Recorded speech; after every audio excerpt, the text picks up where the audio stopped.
first I got to get the. Hello, everybody. Welcome to our second session of the day. I'm Richard Desolato, and with me I have Tim, for short.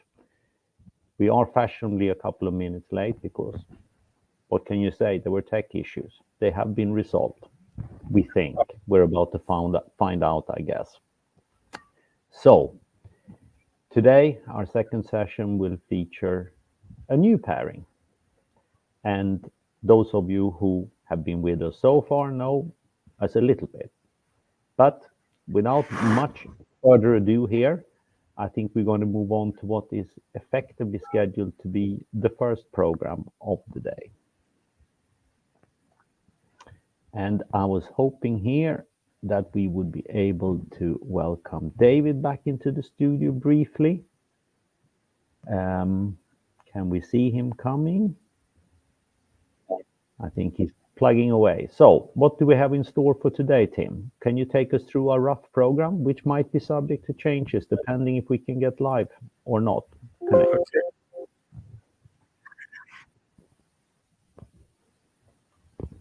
Yes, sure. Thank you so much, Richard, and good morning, good afternoon, good evening to all our viewers today on our second day of our 12 days of COP, second session. And today we have a couple of activities lined up. And as we all know, for our second session, we start with a prayer and meditation session that will be led by Core. And then after that, we are going to have a presentation by Eddie Gitonga, who is doing an innovation on intelligent smart bin. And then later we are going to have some conversations with Richard. And after Richard, we are going to have some interesting conversation about women empowerment in the space of environment. And we'll be able to get to understand or listen to the immense work they're doing around looking after our common home. And after that, you're going to have some conversations going through, and then later in one of our activities, which is I Want to Sing, we are going to feature one artist, and he's going to share with us his journey as well. So that is it, Richard, and we're looking forward for great engagement. Over to you, Richard. Indeed, you will have to put up with the two of us, I'm afraid, for these couple of hours, but we are having some really outstanding clips lined up for you. So here we are, ready to go with the starting session of the day, which will be, as Timothy pointed out, prayers and meditation. So, gonna kick you off with that very clip.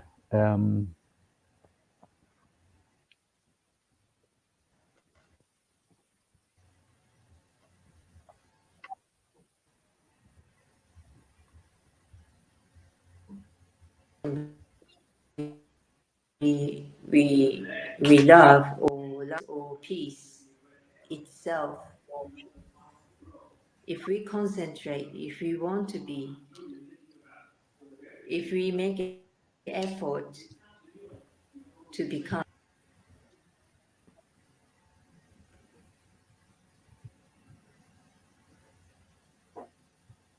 Hi, can I join you? Indeed, you can. Feel free. I was waiting for you to bring me in. I was in the waiting backstage, and please have a look at the private chat up in messaging to say, can you bring me in? In all along. So my bad. I didn't know when I was supposed to enter.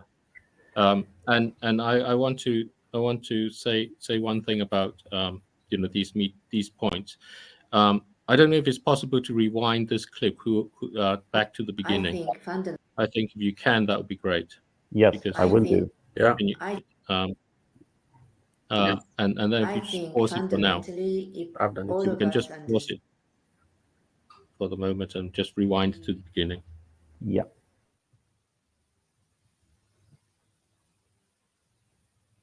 That should be done. We should be at the very start. Okay. So, these sessions starting at this time, for me, is very important. For me, it's a very important part of the proceedings, because what I'm finding. Okay, let me try and do this. So this is not the way this is meant to be playing. Let me do this, try and find myself a place. Okay, thank you. So I'm going to place myself here. So prayers and meditation every day at 2 o'clock in this way. COP is an event that has global significance along, and it's an event that has a kind of global meaning in that way. And for many people, what I've come to really realize, as with many people, as I've gone myself through the journey of trying to think what is the right thing to do, what are the aspects to do, there is a spiritual side, and this is beyond any kind of comment about whether it's this religion or that religion. I know that whenever people mention the word spiritual, that's what they cling on to. But there is this aspect about our connection with creation, our connection with the planet. And if the climate situation and the devastations are to do anything to help us along, this is to rediscover what that connection is. And when Richard and I, with our book and our reflections that came to our book, The Unsustainable Truth, that we put together, what we came to is to appreciate that we have very much lost that connection through the powers of our economics, through the real powers of what we can do ourselves. And how do you come about rediscovering this? This is really quite important if we are to make the right progress. So in many ways, it is to say that the steps forward are individual. They have to start from that internal steps forward. And that's the important part about a conversation I had with my good friend Ku. We've known each other for many years, and we were talking about this in the context of COP28, and she was sharing with me some kind of very, very personal, very intimate thoughts about her own realization of how that reconnection comes about. And I want to share those with you because for me, they are probably the most important realization, the most important reflection, and the most important understanding for me throughout the entire journey that I've had out of all the conversations that I've had, whether they be with regulators, with businesses, with investors, with individuals, with grassroots people, with indeed other religious people and those. I find her words the ones that are the most significant for me in understanding what it means. So I hope you will appreciate them as I do, and I hope you will, listen to them and reflect upon them, and hope that they will help you in the way that it has helped me in understanding how to turn the climate challenges into going beyond simply an acceptance that we need to change, but into a celebration of love. Thank you. I'm going to switch over and I will bring that on there. And start this from the beginning. It's okay.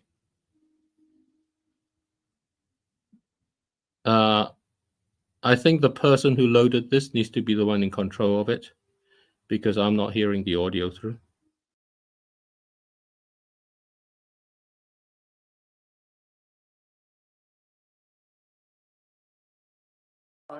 Or child of God, meaning that we are good and we love light. Or I think fundamentally, if all of us understand that we are part of God or child of God, meaning we are good and we love or light or peace itself.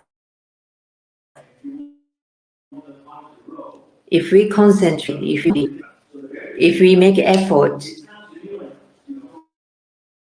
to become God, the consequences are all good, meaning that we help each other, we will connect to each other. We do not wish anything bad happen to us, to animal, to anything on the planet.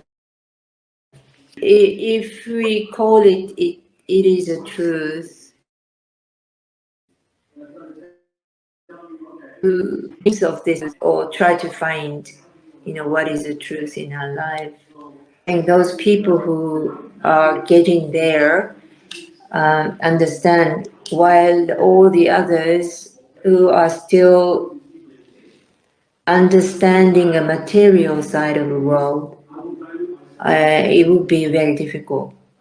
Because as you say, we in the past, we learned to solve, there's a problem, we solve this problem. But it's all connected. It's just one facade, the same issue has a different story or faces. So Yeah. if we understand that, so we all unselfishly love where we live, this planet, and all the human nature, and then we have different worlds, and obviously it's far from it, and it's very hard for it to get there. But that fundamentally, that's what it is. And if I think some people start understanding that, and I think that's why people wants to do something, environmental or whatever they do understand to make it better. Therefore, I think, Cynthia's approach is good because she thinks that all of us who do understand, timeless space and connection with the universe, with God, whatever you call it, and then we work hard for it, for the not just the individual, but whole people as a whole. I think we all raise our vibration. That will help everybody to be a lot more consciously. And, we can do a lot of things. It falls in the right place, I believe. And I think this is happening now. I am not the expert, but I've been watching a different people talking about this evolution, conscious evolution, or genetic evolution, or astrological evolution of our humankind progress. It seems, we are a period of this era, time is over, and we're going down. And I think that's why we have all these conflicts, and we had so many calamities, and we are heading a better place, that's for sure. And therefore, even more, we have to help everyone to feel, it is important now. We shift our mindset or consciousness to understand better why we are here or what we are. I really realize London, not England, I don't know England very well, but at least London, we are so blessed that we had so many mass during the day, every day. And here, even Sunday, 3 minutes away from here, very historical church, and I sit there in the beginning when we moved here because there was nowhere to go. I haven't been to mass for nearly 2 years.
Okay, so that is it, ladies and gentlemen.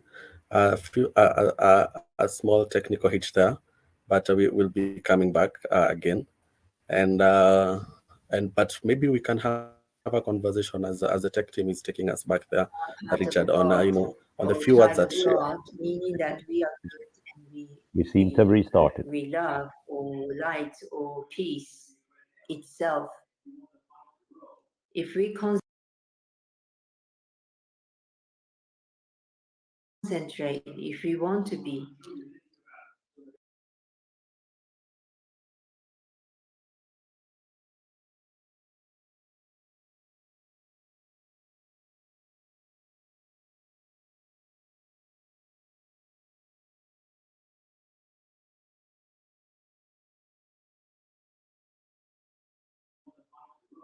if we concentrate, if we want to be, if we make effort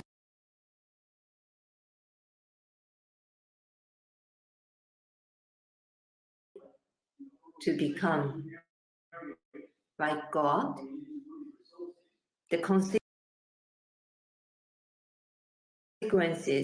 are all good, meaning that we help each other, we will be connected to each other.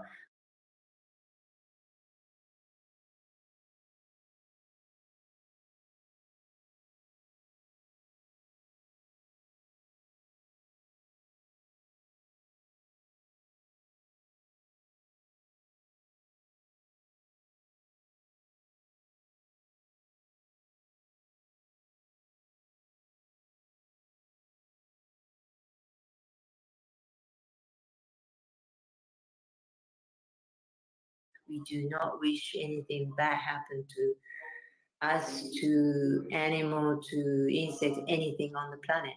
If we call it, it is. If you do glimpse of this truth or try to find, what is the truth in our life, I think those people who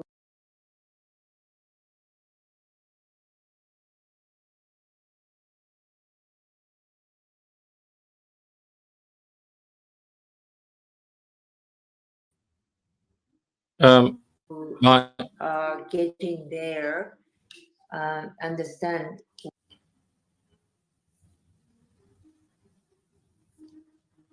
while all the others who are still understanding a material side of the world, it would be very difficult because, as you say, we in the past we learned to solve. There's a problem, we solve this problem, but it's all connected.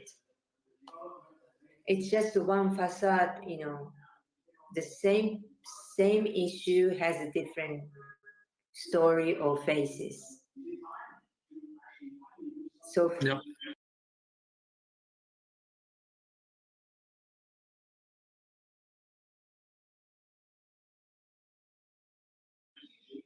if we understand that,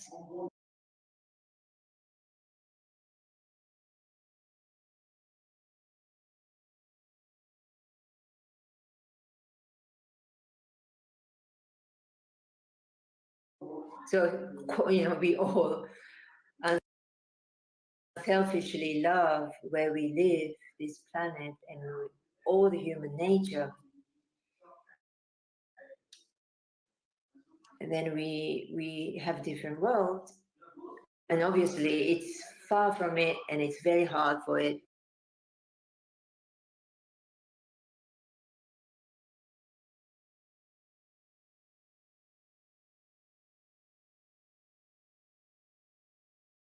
to get there. But I think fundamentally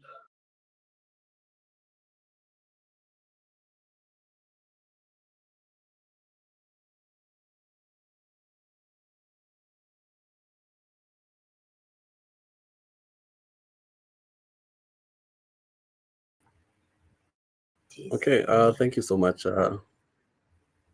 Thank you so so much for that. We just developed a technical hitch, but I think maybe we can, for the few words that we've listened to her, which among the things that she was sharing was, the importance of taking care of each other even during this, in times of calamity, and also, acknowledging that we belong to God. And I believe that is key for us to understand during at such a time where, people might panic because of the adversities that are happening, brought about by effects of climate change. So for me, I feel that is really important, and it was nice of her to bring that up. What do you think, Richard? Yes, very profound words. Unfortunately, we had some buffering issues, but sometimes those things happen. And we will indeed show that clip in full and give it the time and the consideration it deserves at a later stage. So we are here, we are pondering, our metaphysical existence and all the things that are happening around us. And at the same time, we're perhaps glancing a little bit what's happening in Dubai. We might like some of the things, and we might not like some of the things that are being shown. And I think it's important that we trying to focus on the things that matter, and what Ku described was very much that. It was really a fantastic piece about what matters in life. And we're going to move on swiftly, and we hope there will not be more tech issues, but you can never guarantee it. And if there is, then we will do something else instead. That I can promise you, Tim. So we're thinking at the moment, we're going to show you a clip featuring the illustrious Eddie Gitonga, who has great ideas for what you should do in terms of waste management. He's an interesting character. Tim interviewed him, and I think you should tell us a little bit more before we show the clip with him that hopefully will run today, I might add. And if not, then we will show something else. Yeah, precisely. Yeah, exactly, Richard. And it was interesting engaging with Eddie Gitonga, and and getting to hear about this interesting and fabulous innovation that he has, that leverages on AI and IoT technologies. And it has an interesting way of helping people segregate their waste, and which again will make them, after the waste has been segregated, it makes it easy to foster circular economy, such that the waste waste that has been collected can be used as raw materials for the manufacturing of another product.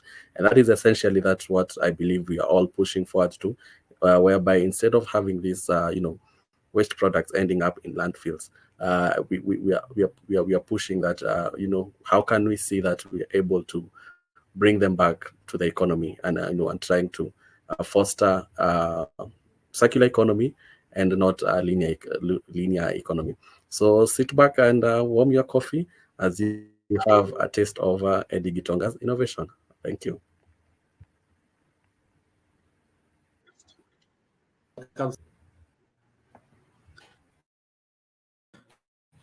Good morning, good evening, good afternoon to everyone from where you're joining us from. Been project, which is an innovation that is geared towards controlling waste, ensuring that we have sustainable cities across the world. So welcome so much, Eddie. Looking forward for a great conversation. And to start us off, kindly introduce yourself, Eddie. Thank you so much.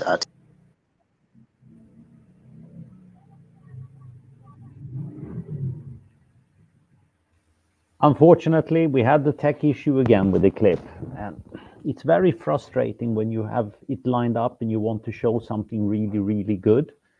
But we will work hard to try to resolve that. And I promise you, we will show you Eddie Gitonga and his wonderful ideas for waste management later. We are going perhaps to have another go. We'll see what they decide to do or not. No, I think we swiftly move on here, and we will save the Eddie Gitonga clip for another day, as we famously said. And instead, we're going to show you a completely different clip about another very, very interesting character who has some fantastic ideas with regard to farming and what he thinks the big problems we are seeing around the world are. And this is a very long clip. He's a young entrepreneur. He's an engineer by education. His father was actually, or is actually, a farmer in Hungary, as he will tell you. And it was a very, very long clip. So I've chopped it up into pieces where we will show you the first bit. And I'd simply think it's a wonderful story that is telling, but it's also a very cursory tale of what can happen if we don't actually look after our common home. So I will give you Christoph Hayes and the first part of when we discuss farming and farming practices and what it actually will mean about growing food going forward. Here he comes. Hello, everybody. My name is Richard Desolato, as you know, and today I have with me one of the most interesting guests we're going to have of the 12 days of COP. His name is Christoph Hayes. He's an engineer by trade, and he is the founder of List.io, where he's focusing on regenerative farming. Christoph, pleasure to have you with us today. Thanks, Richard. Always good to catch up. Love the big picture thinking. Well, me and David, we've had the pleasure of knowing Christoph for some time, and we think he's a tremendous forward thinker that approaches things in a very lateral and creative fashion, and I just love speaking to him. But most of you will not know him as well as I do. So, Christoph, please tell us a little bit about your story and how List.io came about. Great, I will. Thanks, Richard. So I guess it's probably best to rewind to my kind of early childhood and sort of my journey into self-discovery in a professional sense. So my father's an organic farmer, very small scale in Hungary. And I used to spend my summers helping him out for a bit of pocket money. And I thought it was backbreaking work. And so I kind of ran away from that and ran all the way to England to study engineering. And really that is my calling. My brain works in this analytical way. I always sought it. Right from my earlier years at school, I switched schools, in fact, to find the right, topics that excite me. And engineering, I continued with. I did electronics, which kind of put me, opened up the kind of software world to me as well, and that was really exciting. The ability to write basically abstract lines of code that then execute, and that execution might happen on a small PC, and it might move little images around and, I don't know, build a game. But equally, I was learning about industrial control systems, huge plants that are able to, move around with essentially lines of code, and that kind of blew my mind, and it started my career in industrial automation. I started with big companies, which was the advice I was given at engineering school. And, there's a lot of learning that happened there, some of which I'm only just applying, and I'm sure we'll get back to that. I now work in startups. At the time, I felt that I was just a tiny cog in a big machine, and, probably full of ego and bravado.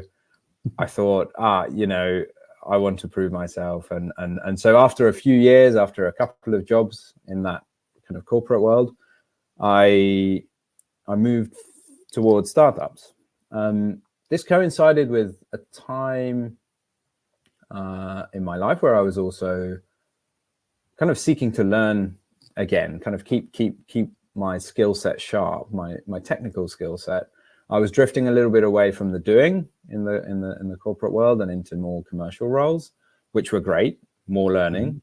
Yeah. But I was not ready to kind of give up just yet. And I was really excited about this idea of connected devices. So small, lightweight sensors, really cheap electronics, and kind of the ability to monitor processes that are maybe distributed in time and space, and we just collect that information remotely. That was really, really cool. And I wanted the technical skill set to be able to play with that. So that's all very technical. What about the farming? Yeah. So this was 2020. And as you all know, the world kind of came to a bit of a halt for a bit. And my career had come to a halt. Consciously, I'd made this decision, but I was suddenly, sat in my bedroom, kind of learning how to code in completely new frameworks, kind of learning, and at the same time kind of reading a lot, basically, because there's not, suddenly I wasn't traveling with work, and I had all this time to kind of dig down into my interest. How do I want to apply this new skill set? And at the same time, I was talking to my family, back in Hungary, and I was talking to my father about his work in farming. And I think there was this coming together of two worlds where I could start to see the impact that farming can have on the ecology, our well-being, global health, all kinds of basically global systems that are kind of really exciting to someone who wants to think at scale. And so I kind of knew at that point that what I wanted to do was technology solutions, my own brand of technology solutions, but for agriculture. And that's been refined further into appropriate technology solutions for regenerative agriculture. And maybe we can unpick the differences there, but essentially through a number of startups then since 2020, last year I was fortunate enough to start List, and we have a more specific focus even than just appropriate technology solutions. But I think that's the umbrella, and that's the real motive, the driver behind what I do. And slowly the team is growing, so more of us are doing, and that's exciting. Yeah, I mean, I've been following you a little bit at a distance, and you do come across as someone with very firm beliefs, but at the same time, you're constantly searching and exploring, and you're trying to refine these processes. And yeah, I guess for a better word, you're learning, as you move along. I find the whole area of farming fascinating because I have no understanding basically of it. I'm a kid who grew up in the city at the penultimate stop of the tube line. And, I saw cows for the first time when I was probably like 16 or something like that. So very different. But what I do know from 30 odd years as an investor is that farming historically has been seen as dull. It's always been forced to move to scale to find returns that the investors are seeking. And at the moment, or what I think is becoming clear to a lot of people, because I don't certainly think I'm that much of a unique figure, is that there are serious issues with the approach we have taken to, for a better word, industrialized farming over the last 2-3 decades. And we're now starting to see the really adverse effects of monocropping and heavy fertilizing. And we don't know, I guess, yet what GM will lead to. And your approach seems very, very different. It's almost like your regenerative farming. Probably you should explain it a little bit better to those who are tuning in and don't know exactly what it is. I guess most people have heard about it, but don't know what it stands for. And your whole approach to the area is, as far as I can see, it's diametrically the opposite of how investors have been thinking about farming for, a good part of 20, 30, 40 years. Yes, I mean, that's really interesting kind of observation, Richard. And I would say that your ability to interpret, like you said at the beginning, charts and numbers that tell you a story about how, the scale of the issues that are coming down the track towards us very quickly is makes you quite unique in that way, and the ability to talk about it. So, you know, that's great, and I think we need a bit more of that. And I think in your book also, that's what struck me that you wrote with David about. There's a scene there, or a sort of moment when you say, you know, you're waiting for a plane and it's delayed, and the reason it's delayed is because of climate change, and it's no longer a kind of, you know, it's a human-made but environmental factor, and it's large. It's a large systematic problem that needs solving, and you know, the first step of solving this type of problem is recognizing it and quantifying it and talking about it, and kind of understanding the scope of it. I think it's something very similar is happening in food and farming, and a few people are talking about it, and increasingly people are talking about it. I'm particularly interested in the farmer perspectives in this, because they're the ones on the ground. They're the workers of this industry, and they are very few. I'm mostly going to talk about the kind of Western European or Northern Hemisphere industrialized agricultural context that I know a little bit. And I don't call myself a farmer because I've never done it, but I am aware, because from my family background, about some of the underlying core values and principles around farming and growing food in nature and nature itself. Those have been with me since, you know, the dinner table conversations that I listened to as a kid, and that's what, in a way, you detect the surety in my approach. That is where it comes from. But I don't know the nuts and bolts of farming, and I don't know the industry. And this is where, you know, I'm working with others and building partnerships with the list, and some of them are becoming really quite strong, with the type of farming businesses, with the type of farmers and individuals who believe that the current system or model isn't working for everyone, and contributes maybe to some of these issues instead of solving them. And the I don't know about hope, but the good news is that there is an alternative. We can grow food in a different way, and this is what I'm exploring. And I think regenerative agriculture as the term is used a lot, right? It's very broad, and in a way it's broad on purpose. So some people may know about organic farming, right? So organic food in general, and that means that tends to be certified, and it tends to be kind of chemical free. And I'm trying, I'll use this as an example to explain why the regenerative terminology is different and helpful that it's broad. So with organic, the terminology is very fixed. It's fixed along these lines that are captured in certifications, and therefore it creates a sort of black and white. You're either organic or you're not type distinction.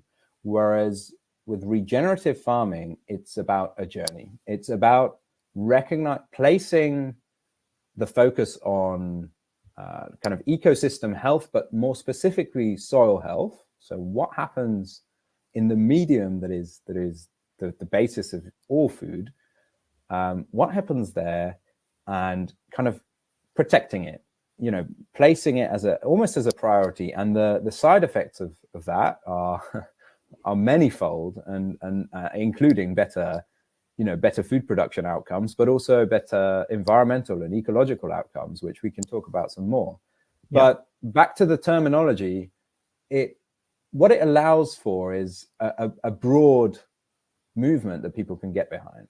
So it doesn't shut people out. Just because you're exploring regenerative ideas, it doesn't mean that you're not somewhere along that journey. And you might be along that journey with someone who's 10 or 20 years down the same journey on their own farm, and they're incredibly, you know, progressive, and they were ahead of the curve. But in terms of solving this crisis, this food and farming and agricultural crisis together, we need more people. So I kind of celebrate the term, but I always have to explain, and I think I think it's important to explain that why we want it to be a little bit broad. And yes, there's downsides to making it broad, and it means people can jump on a bandwagon and use it for sort of marketing purposes. I think that's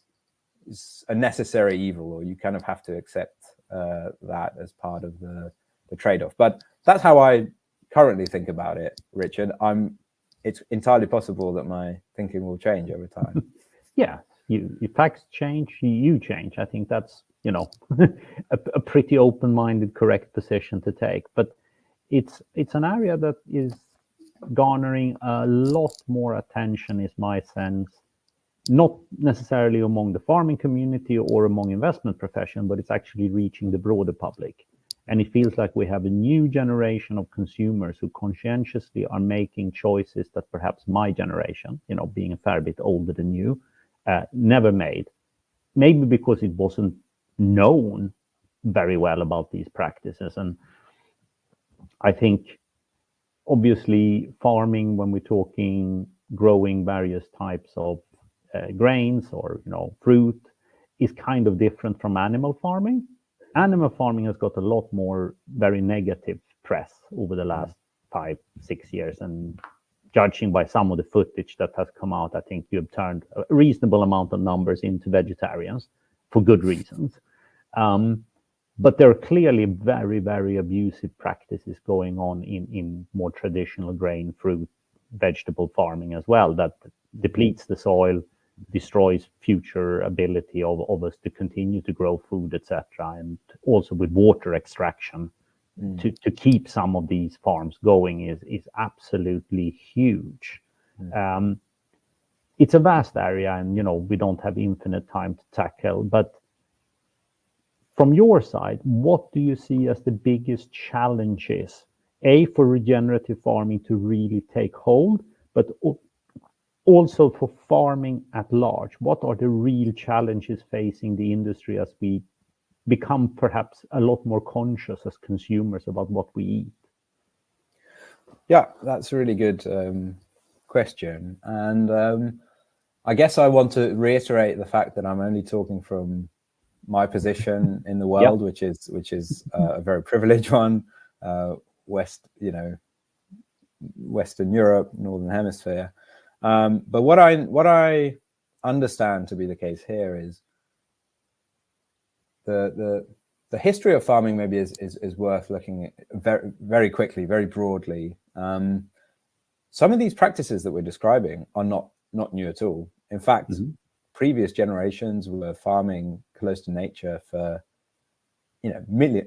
thousands of years, and certainly hundreds of years. Yeah. A major shift that happened was about 100 years ago with the introduction of mechanization and chemical inputs. And these were really, incredible tools in terms of providing rapid increases in outcomes. By that I mean kind of yield and reduction in labor required. But that is a trend that has continued since. So what that means now is that we have models, food systems, where we measure output in terms of yield. So how much what tonnage of wheat do we get off a particular area? And that's the predominant metric. That translates to, ultimately it translates to economic, it translates to dollars eventually, but that's the main metric. And the other driver in this model is that we have a very small workforce in farming. So, I think it's something like 4% of the UK population work in agriculture. So that, and that probably includes farm owners as well. And, so the farm laborers are reliant on, heavy, large scale mechanization and automation where possible. And I'm not saying, so I don't think that's in itself a problem, but I think we need to recognize that for a part of our economy that is so critical. I mean, all of us eat 3 times a day, and are essentially it's a very basic human need, food.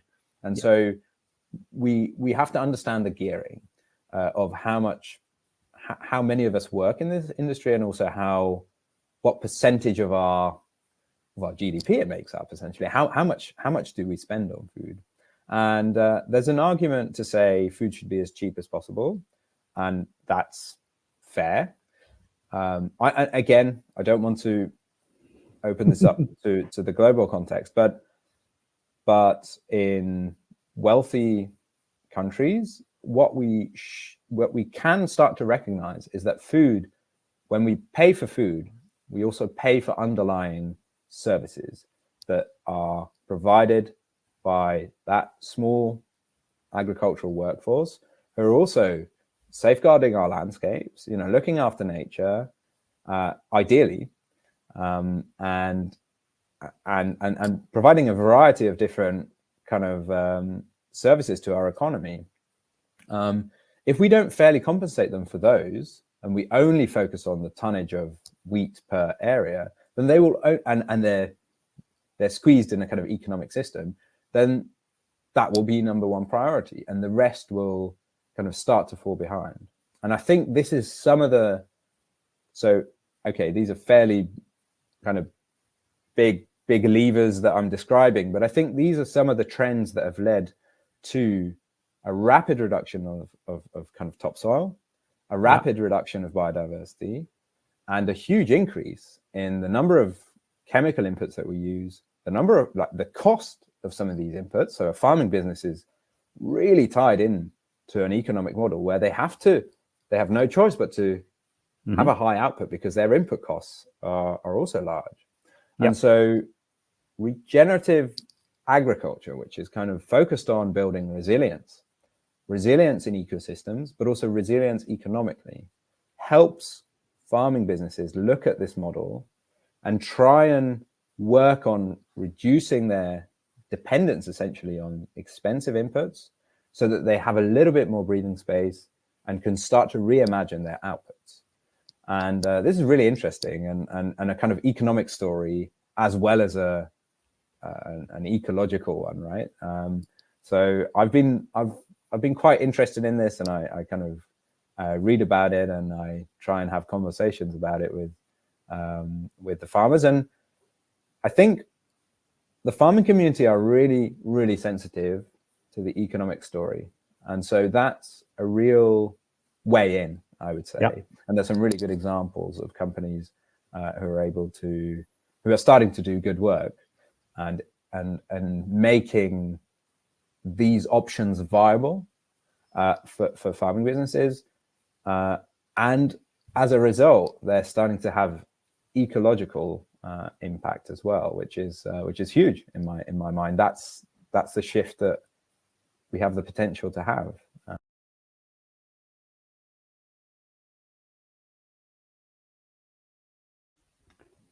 Well, that was the very first part of a long discussion I had about Christoph, which encompasses, as you heard, farming, how we grow our food, and the potential damages we are doing to our planet while doing so, because actually the farmer has really no other choice but to damage the planet if he's going to deliver the economic output that is required by the model.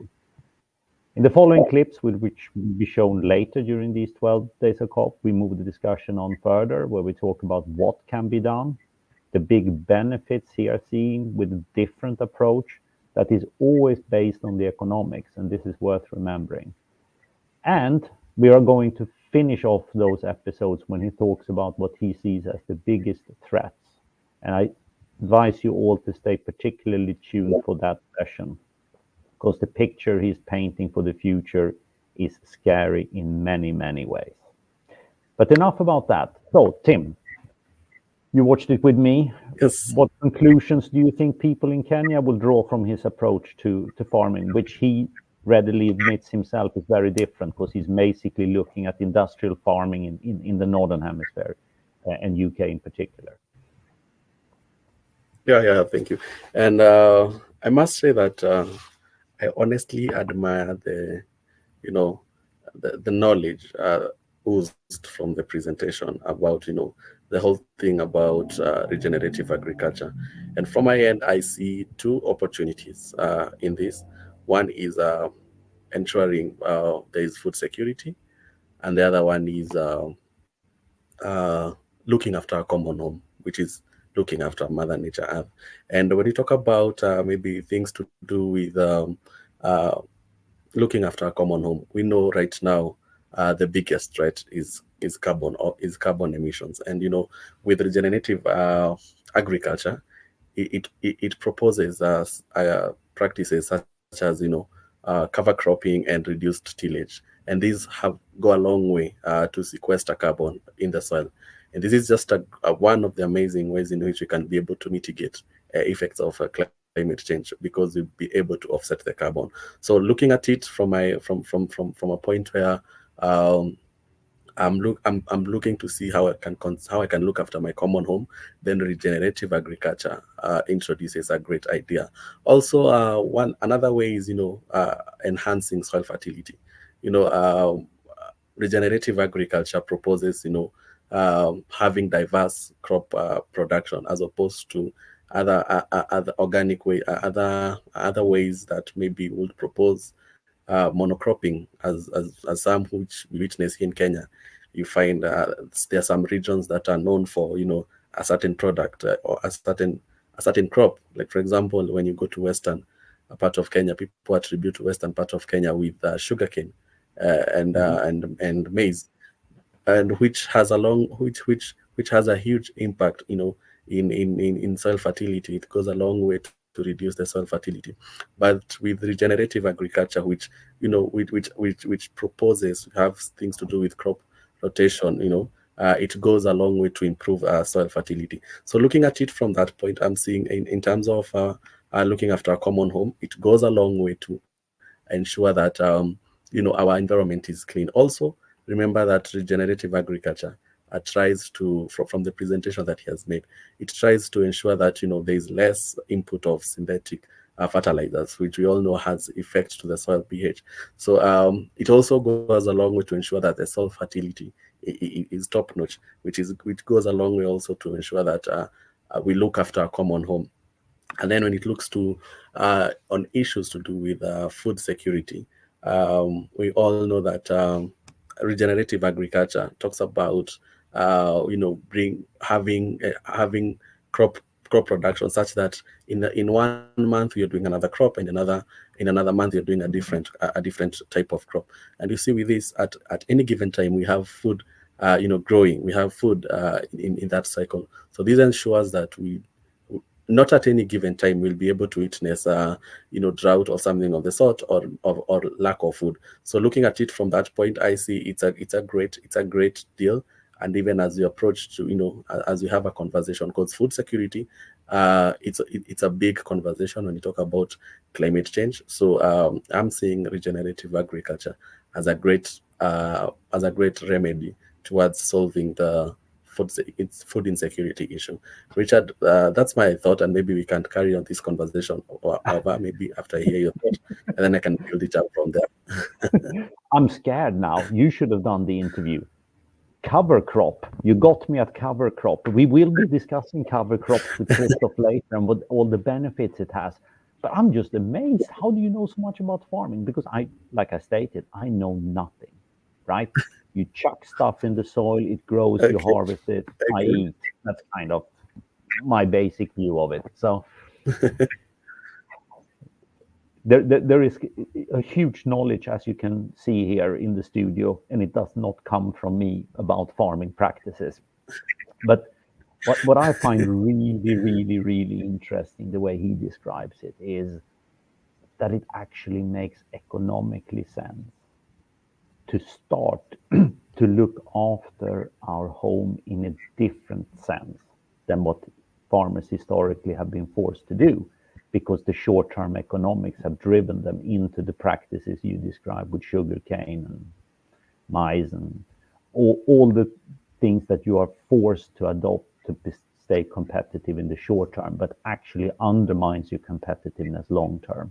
He is trying to address with his thinking. And like I promised, we would be showing another clip with him. We don't know yet when, but I think there's actually 2 more clips with him. Yes. So stay tuned for seeing the continued story about Christoph Hayes and his regenerative farming. And I promise you there's a robot there, which is among the coolest things I've ever seen, actually, that will feature as well. However, now we talked a little bit about food, the importance and the damages. And Tim, like me, he's obviously a little bit apprehensive and scared, but he's also he's seeing, like me, there is another path, and it's very interesting hearing that the similar story is prevailing in Kenya as it is in the UK, because here it's a big debate, and it's one we're going to follow with interest. Moving on swiftly, we're going to show you another couple of clips here before we have actually scheduled a fireside chat in an hour. So you will be stuck with just the 2 of us for another 60 minutes. Then you will get rid of our faces, I promise you. Now we're going to go to Kenya in a different way. And we're going to be looking at in some ways, very different story, but there are connections between the 2 that I find really, really interesting. So, Timothy, what have you got to tee up for us next here, really? Oh, thank you, Richard. We have an interesting story about how young women are taking stage in trying to offer solution in our communities. And we have an amazing story by Latoya, who is a young girl, a university student, and he's championing a great project whereby it's called the Northern Project, which aims at engaging communities in projects that are aimed to improve their livelihood. And it's so bold of her, because she comes from a patriarchal society where women are not supposed to take such initiatives. Women are supposed to take a backseat. But as young as she is, she's managed to frontier herself and carry on the project amidst the challenges where she's been bullied. She's been, she's had all sorts of names, but that has not kept her not going forward. So it was an interesting conversation. I engaged her on an interview, and I hope that people get to inspired by this, and also the young generation coming up, then get to be inspired by what Riptra is doing. Richard, do you want to take us there? I will indeed. So I've loaded up the clip. We will show you about Latoya, and then we're going to discuss her story a little bit further. So stay tuned here.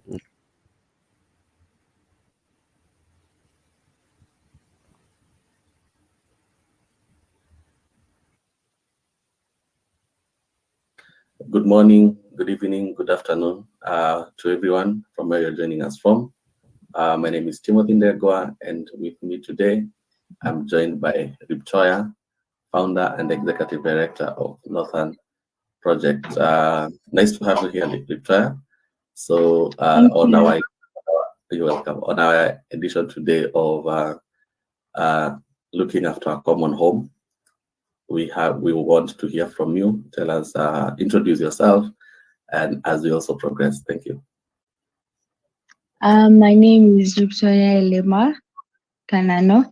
I'm a student at the Catholic University of Eastern Africa, as well as the executive director and the founder of Move Northern Kenya organization that's based in Marsabit County. And I'm pursuing a degree in the Bachelor of Arts in International Relations and Diplomacy. Yes. Okay, thank you so much, Rita. And it's really nice to see young people, rising up to the occasion in taking initiatives like the one we're doing, which are geared towards looking after our common home, which is Mother Nature Earth, and it's inspiring to many people. So, Rita, just to take us through, will you kindly describe to us the project that you're doing? Move Northern Kenya deals with SDGs. We have a zero hunger, gender equality, quality education, climate action, and climate action, clean and renewable energy, and clean water and sanitation.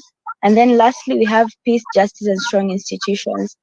When it comes to of Northern Kenya, we have had a lot of projects like the Tujikimu project, the food drives, and all of these projects we've had some experiences, we've had challenges, and we've also had successes.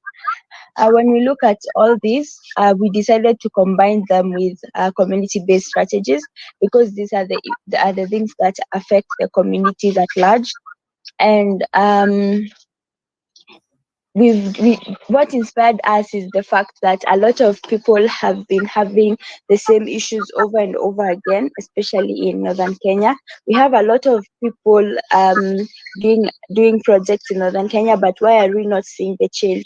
So us as youths, we decided that we'll start this project, and we look forward to seeing a developed and transformed Northern Kenya, especially when we talk to the community. We realize that all of these issues are anchored towards climate change. It's because of climate change that people lost their resources. People started fighting with one another, leading to instabilities, and the girls are also being affected by the same. So all these have been issues that we've been trying to address as Move Northern Kenya and as a youth group. And when it comes to the challenges we've been facing, first of all, I am a youth and I am a lady. That's already one challenge. And we've had this issue since we started, because some of the people don't think that they can take instructions from a lady. But all in all, we've made it through. And currently, we're planning a caravan to Ethiopia. This caravan is meant to tackle various SDGs. And we will work on the following SDGs: that's gender equality, quality education, we'll have climate action, we'll also be having things to do with peace, justice, and strong institutions, clean water and sanitation as well. So these are the SDGs that we've decided to work on, because when we look at Northern Kenya and Ethiopia, we face similar issues. And we are also Cushitic in nature, so it will promote cultural exchanges, and it will also promote peace, because everyone will be able to know what this community thinks of the other community, and we'll try to figure out a solution together as a community, and see how we can bring about peace in Northern Kenya as well, and also bring peace in Ethiopia from the southern region. So so far so good.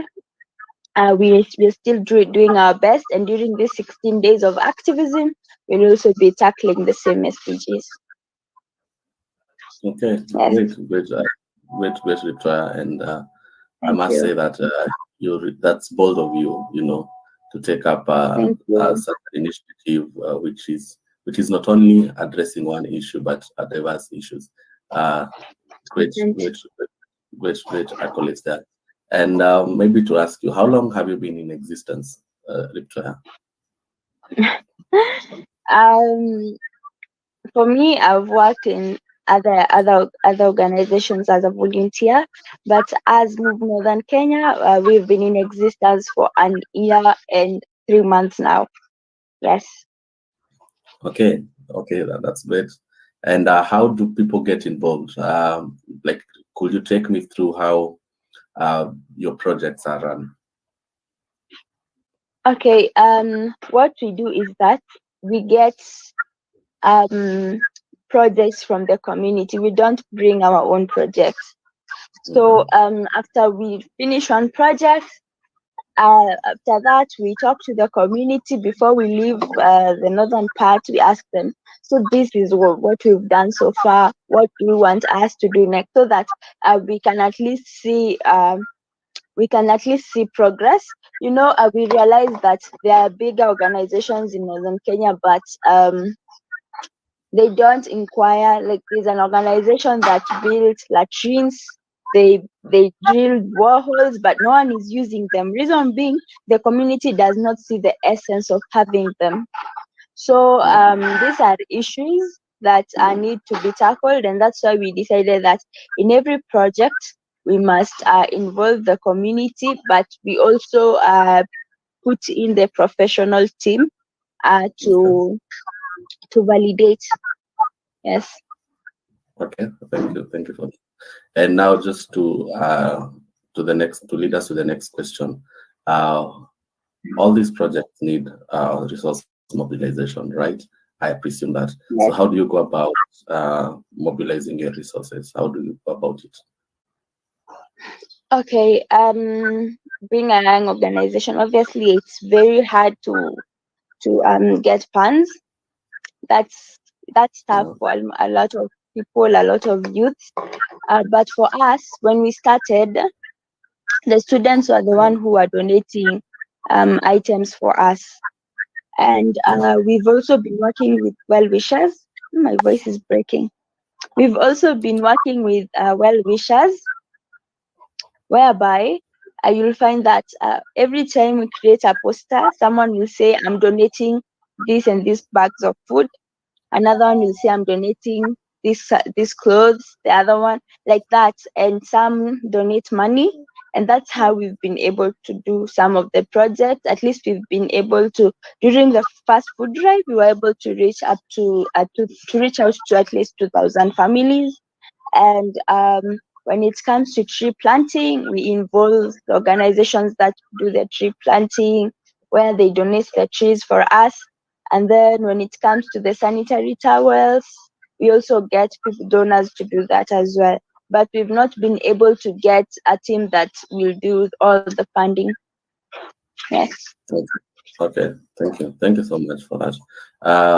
And I must say that I'm really amazed by the impact you're making at at such an age, and I think that shows the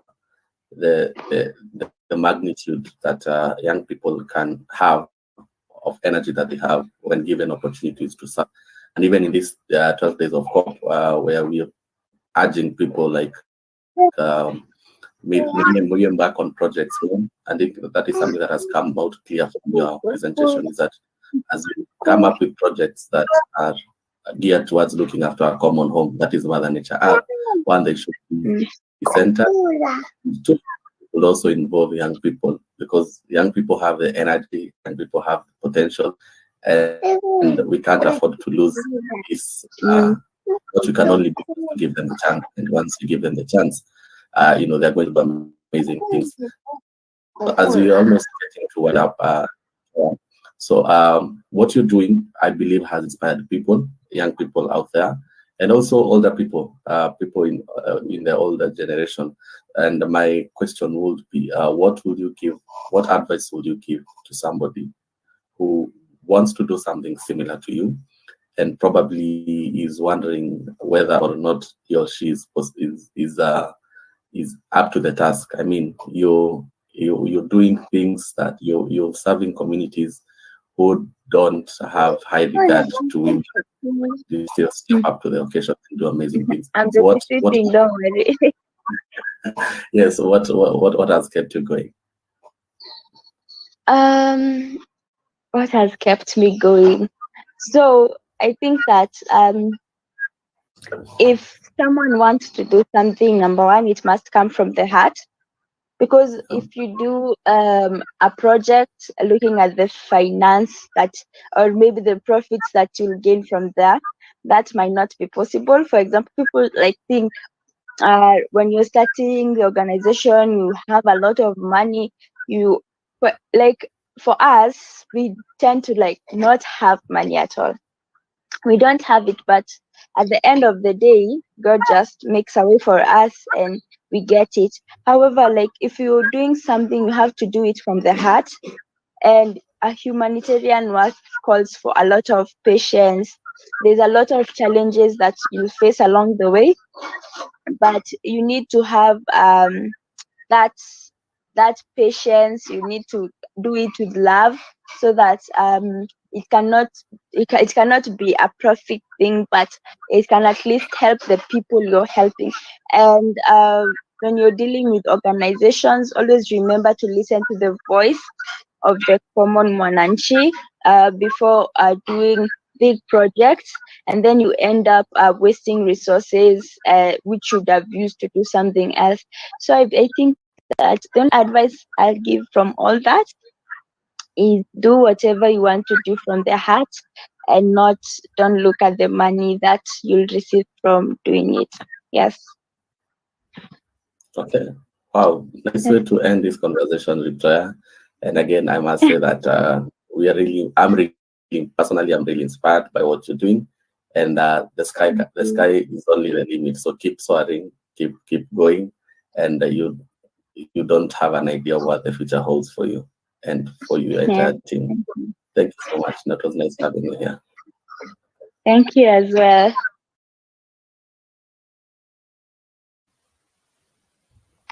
Wow, she's a quite powerful character for someone that young. And she has very clear ideas. I agree. I must say I'm in awe of the assertiveness of such a young person in what she wants to achieve. And she certainly is a powerful young woman. Yeah, she is. Yeah, she is. She is very. And I think one of the things I picked from her was women inclusivity in in the whole conversation about climate change. Because I remember even during last year's COP, that was COP27. After the event was over, there was this this conversation that felt that women were not fully represented at COP, and seeing her, being at the forefront in championing such great moves. I mean, I don't know if Richard, you know how it means to be in a patriarchal society. Maybe if I can depict one day I will find out. It's a society where women are just, seen as, as tools. Their work is just to give birth and look after home. That is, they're not allowed. Yep. They're not allowed even to have to make even a decision of themselves personally. And there's a joke that goes that when men meet in town, in a local town, and one man tell the other man, go say hi to your children. So the woman is also included in the children.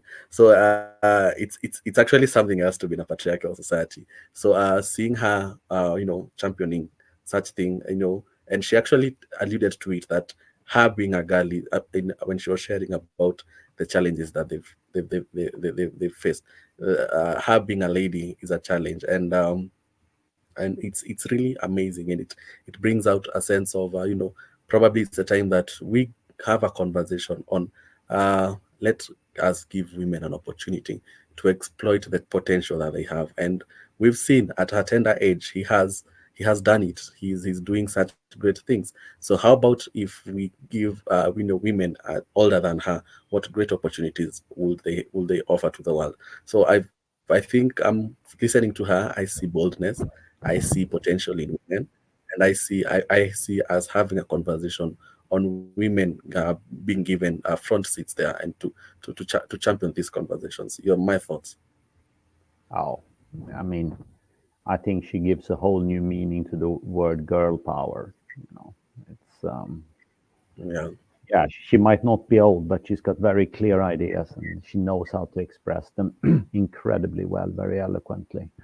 And like you said, it's I can't really imagine the patriarchal situation in where she lives, but I can kind of imagine it.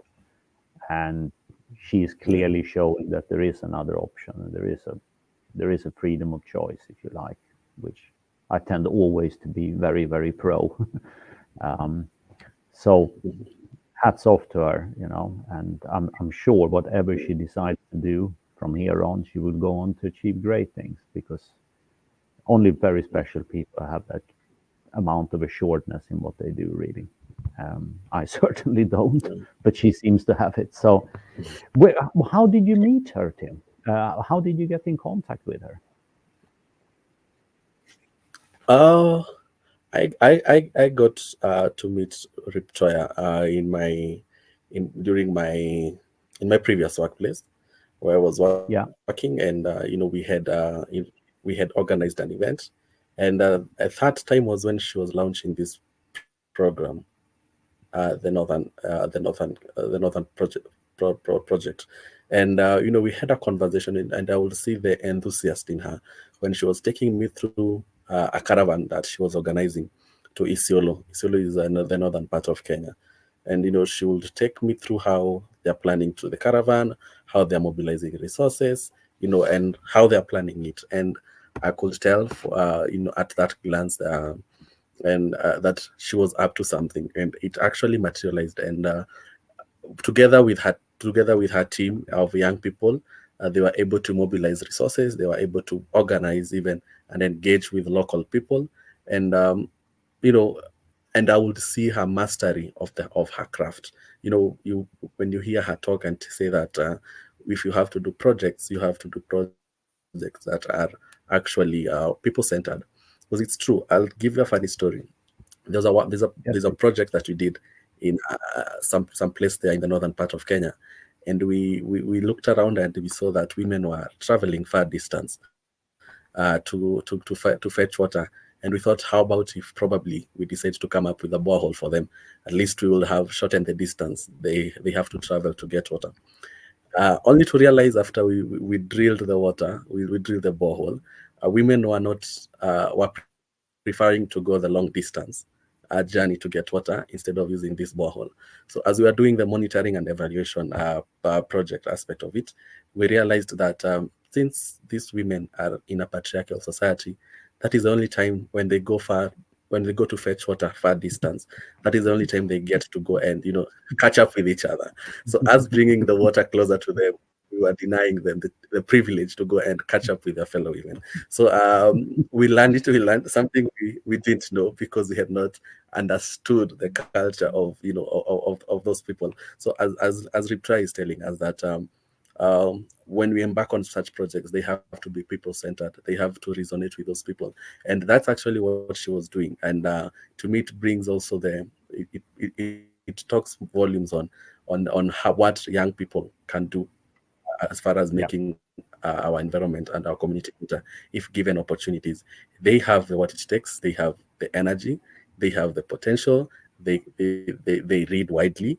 At her age, she can be able to resonate that I have to have a project that resonates with people for it to be effective. So I think if young people given opportunity, indeed there is a much that they can do.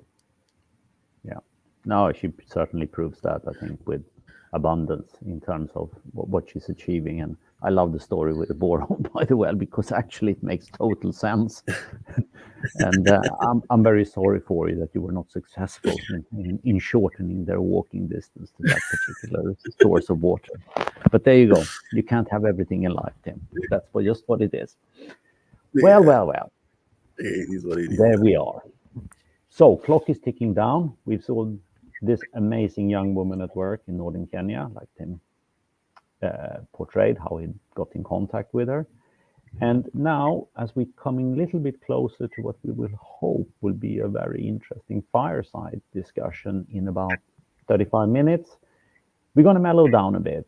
And the reason that we have these kind of clips is that we go from really, really serious issues that we described to something that is still serious, but not in the same way. And I'm talking about music here. And music for me has always been hugely important. It's been a large part of my life, and it's always stood for something tangible, solid, and you're able to take refuge in it, whatever period you're facing. And during these 12 days, we've actually managed to meet a lot of very interesting artists from literally all over the world. And we're going to show them their music, but most of all, they're going to tell their story about why music is important and what brought them into music and how they think about music as a medium for what they are doing. And today, we're going to be speaking to a, relatively young Norwegian chap. He's certainly younger than me, but he's probably a bit older than Tim. And he's called Brudini, and he's making music in many styles and fashion. I think he's an immensely interesting character, and he's very, very talented. And I managed to interview him just a few days ago. So this is really, really hot and fresh off the press. And I hope you will be enjoying this clip, just as much as I enjoyed making it. And when that has run its course, hopefully then we should be more or less ready for our final session of the day, which will be a intriguing fireside chat. But until then, I'm going to load up some music for you. And here is this chap I was talking about, a young Norwegian artist, up and coming, making super interesting music, I think, from so many different influences. He's called Brudini, and here he is. Hello, everybody. This is Richard Busolato. With me today, I have another up-and-coming musician, Brudini, from Norway. Actually, not even Oslo. He's from the place called Bergen, which is, I think, Norway's second or third largest city. And here he is with me. And he's going to tell you a little bit about himself first and how he actually got into music. That's where we're going to kick off. And as you can see, we've really caught him in his element because he's sitting in his studio, he's surrounded by instruments and fancy electronic equipment. So we might even ask him to play a tune later. Without further ado, Brudini. Hey, Richard, it's a pleasure to be on. Yeah, actually today I've been working on, I have a performance on Sunday in the Grieg Hall in Bergen. Very nice. Where it's a group of other people, and we're doing, kind of an experimental poetry collaboration. So I've been recording a poem and adding a soundscape around it today. Wow. But yeah, this is my home, so this is where I live and work. And where the magic starts. Exactly. Yeah. I mean, it sounds... Magic ends. It does look amazing to be able to have that at your fingertip, and just reach out whenever your spirit takes you into that composing mode or performing mode and working on something that just pops into your mind, I imagine. I mean, it must be a huge luxury in a way to have the equipment so close at hand and not having to venture and get to a studio before you can start elaborating on things. It really looks fantastic. So, growing up in Norway, how did you get into music? Because it's the life that many of us as youngsters aspired to, It was the lifestyle of choice if you actually had the talent to be able to do it. But some of us just didn't have that talent. Obviously, you do. What brought you into music to start with? I've always been into music from an early age. My parents would send me into, to have piano lessons when I was a child. I never enjoyed the sight reading and learning these classical pieces. To me, I could spend hours just improvising on my own. Then I played in a couple of bands as a teenager. I started my own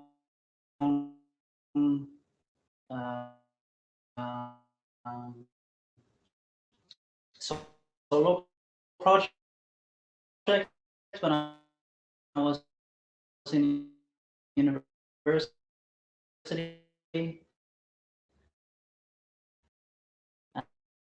And ago, fast when you're having fun. So you have solo projects, you played with a few bands. What kind of music did you start out with? What was the genre, so people get perhaps a better understanding of where you're coming from musically speaking?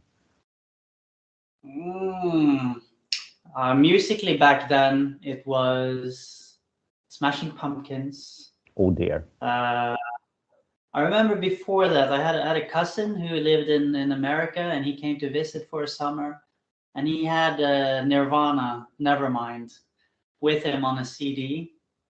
But yeah, from that, Smashing Pumpkins, some early Radiohead, I think. radio had emerged by then as kind of a new force in music, I guess, which must have been very influential on people setting out their journey like you did, because they were really not a game changer, but they had a new sound when they came on board, and they became quite influential, I think, for a lot of bands, just like Nirvana was. But Nirvana perhaps for other reasons as well, because of the whole myth around such a short career. So those are your influences. Yeah, I kind of came from a bit of that punk, raw energy, saturated guitars, in an artsy way. Radiohead probably then took it a step further, because I remember when they came with OK Computer. Yeah. It was very late 90s, wasn't it? That was like something no one had ever heard before. Oh, it definitely hit the scene in a way that, you know, people took notice. If you were the least into music, you heard about them, you read about it in magazines, that these were new kids on the block and they were doing different things. And I think they're probably more influential than most people imagine in music scene. So yeah, I can see where you're coming from, a kind of musically. But to enhance that further, we're actually going to play the first track with you here. So here he is, Brudini performing.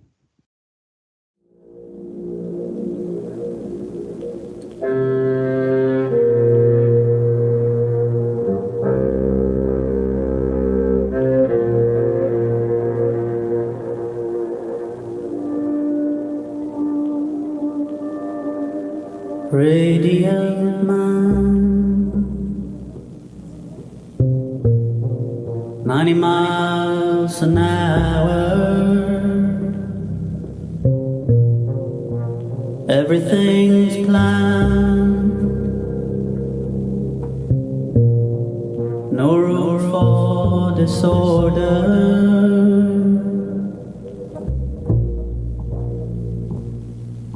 I watch you dissolve, I watch you dissolve.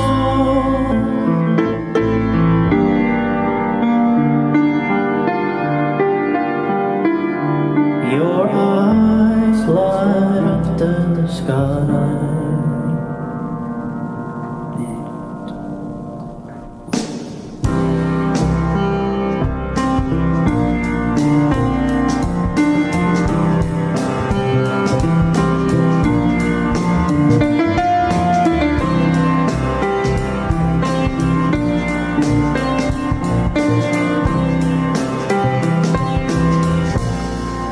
Radiant man, high on the wire, slipping like sand, cradling a fire. I watch you dissolve, I watch you dissolve.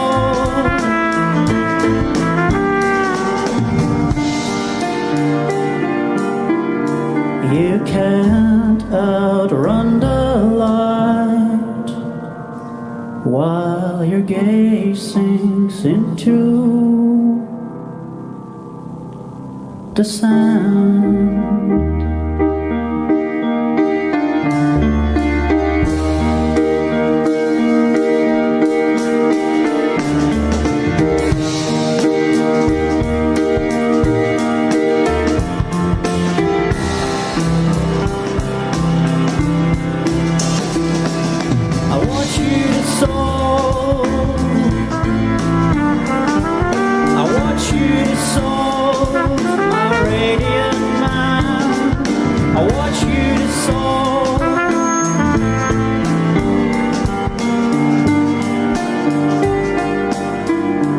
Your eyes light up the sky.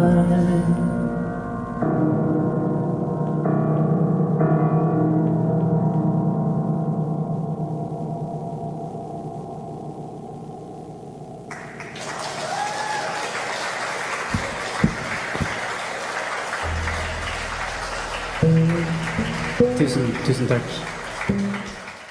Then, because I did a long detour before I got into the music, which was, I played in my teens and my student years. Then I went on to a different career. I went into finance, where I worked in London with you, amongst others, for Indeed. 13 years. Wow. And believe it or not, there was always actually my plan to at some point go back into music.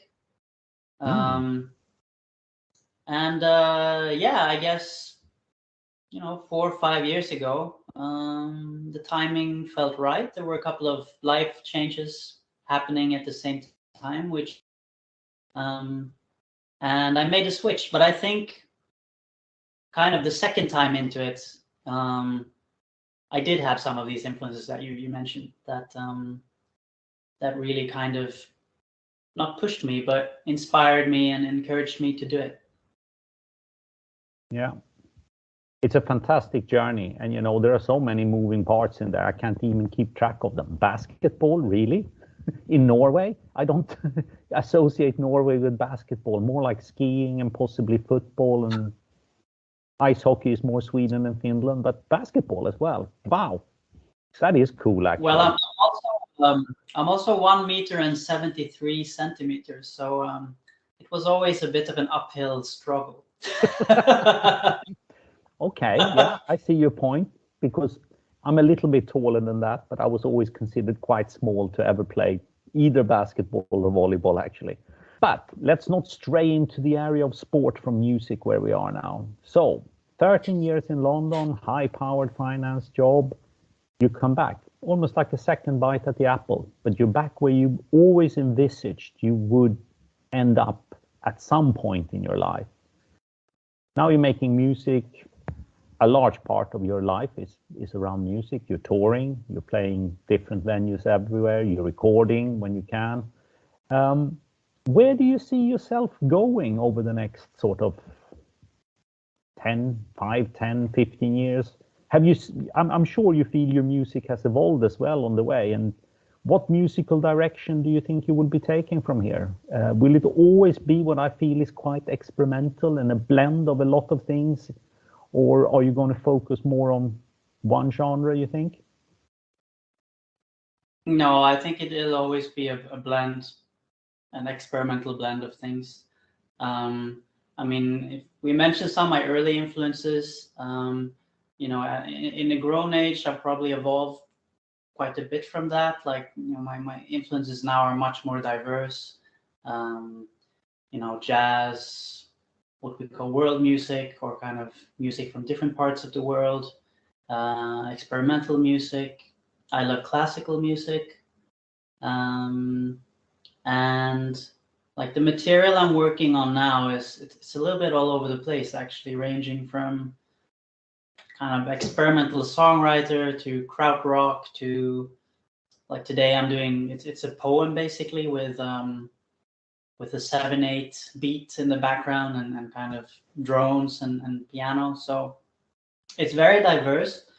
And then your question as to where I see myself in 5 or 10 years, like I think when you're younger, you kind of think, I want to play in front of 5,000 people, or I want to be like on a world tour, or I want to be famous, or whatever it is. I think as you get older, certainly for me, my perspectives have probably changed a little bit.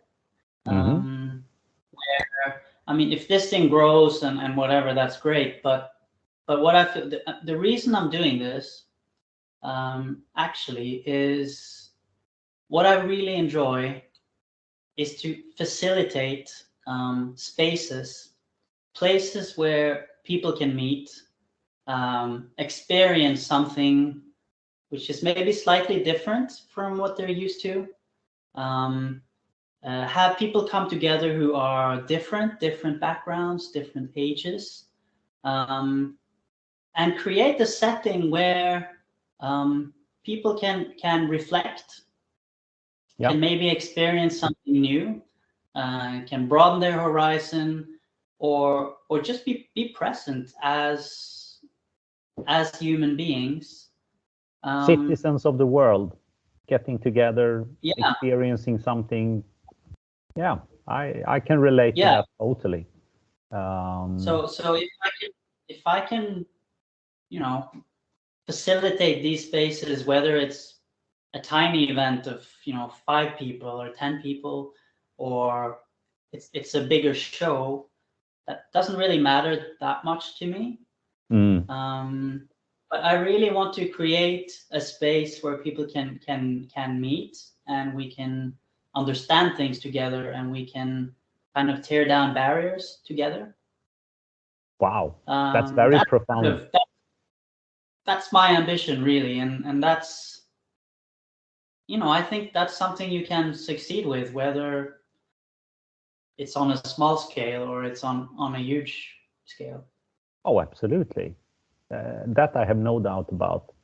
But it's very, those are very, very profound thoughts from someone who is still relatively young.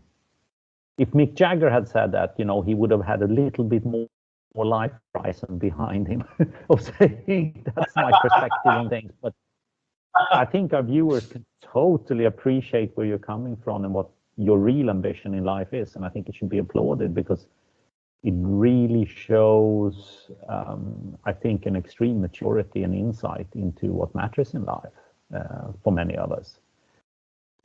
No doubt. Well, now we've been talking for a bit, and I think it's time for us to listen to you again before we go on any further. So here he is, one more time, Brodini.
Hello, everybody again. We're back, and we're sitting here with Brodini live from Bergen in Norway, in his studio, surrounded by instruments and equipment.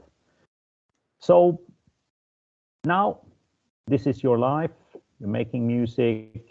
We talked about how your real ambition is actually much more profound than releasing a track that gets a couple of thousand uploads on Spotify. There's much more to your music than that. Where do you see music in general moving? I mean, the life of a musician has changed dramatically from when you and I were growing up, when you made your money effectively selling records, and you don't do that anymore. Musicians earn their living in very, very different forms. And how do you build a livelihood in 2023 if you're a musician and this is your main source of income? I think it's a good question, because in the old days when you had record sales, you could still be an underground band, but if you sold 10, 15,000 albums globally and had like a sound following, you could, I don't know, multiply that with 3 quid, and you could still make 50 grand a year from those sales, even if you're, on a global scale, a very marginal artist. Yeah. This day of streaming, that opportunity is gone. Absolutely.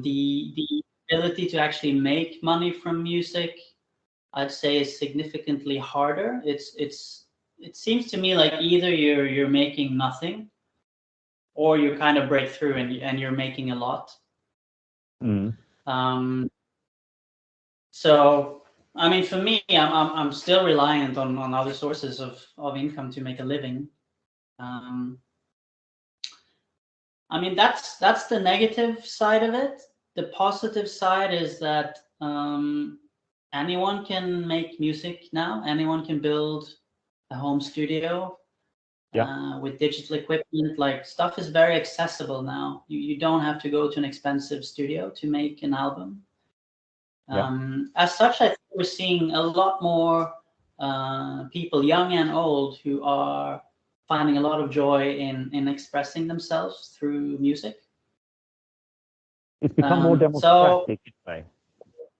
It's more democratic, but it's also harder to make money from it, and in some ways that makes it less democratic, because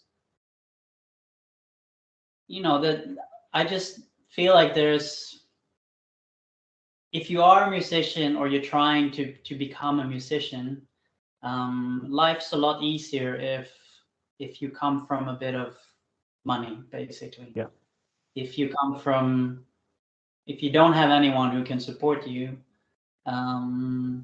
that journey is a lot more difficult these days. Life's gone harder for musicians as well, not just for everyone else with the cost of living crisis. So there we are. Very profound words, if I may say so, from a relatively young man compared to me, from Bergen, Oslo. Please send us off with something cheerful as we close this part of our event. Okay. I'll play a song which I'll hopefully release in the not too distant future. So far it's instrumental. If there ever is a vocal line on it, might, but for now it's instrumental. So and it's called Universe. Wow.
Live, proper, via the studio in Bergen, where he is right now, Brodini. Thank you so much for spending this time with us and telling us your story. Thanks, Richard.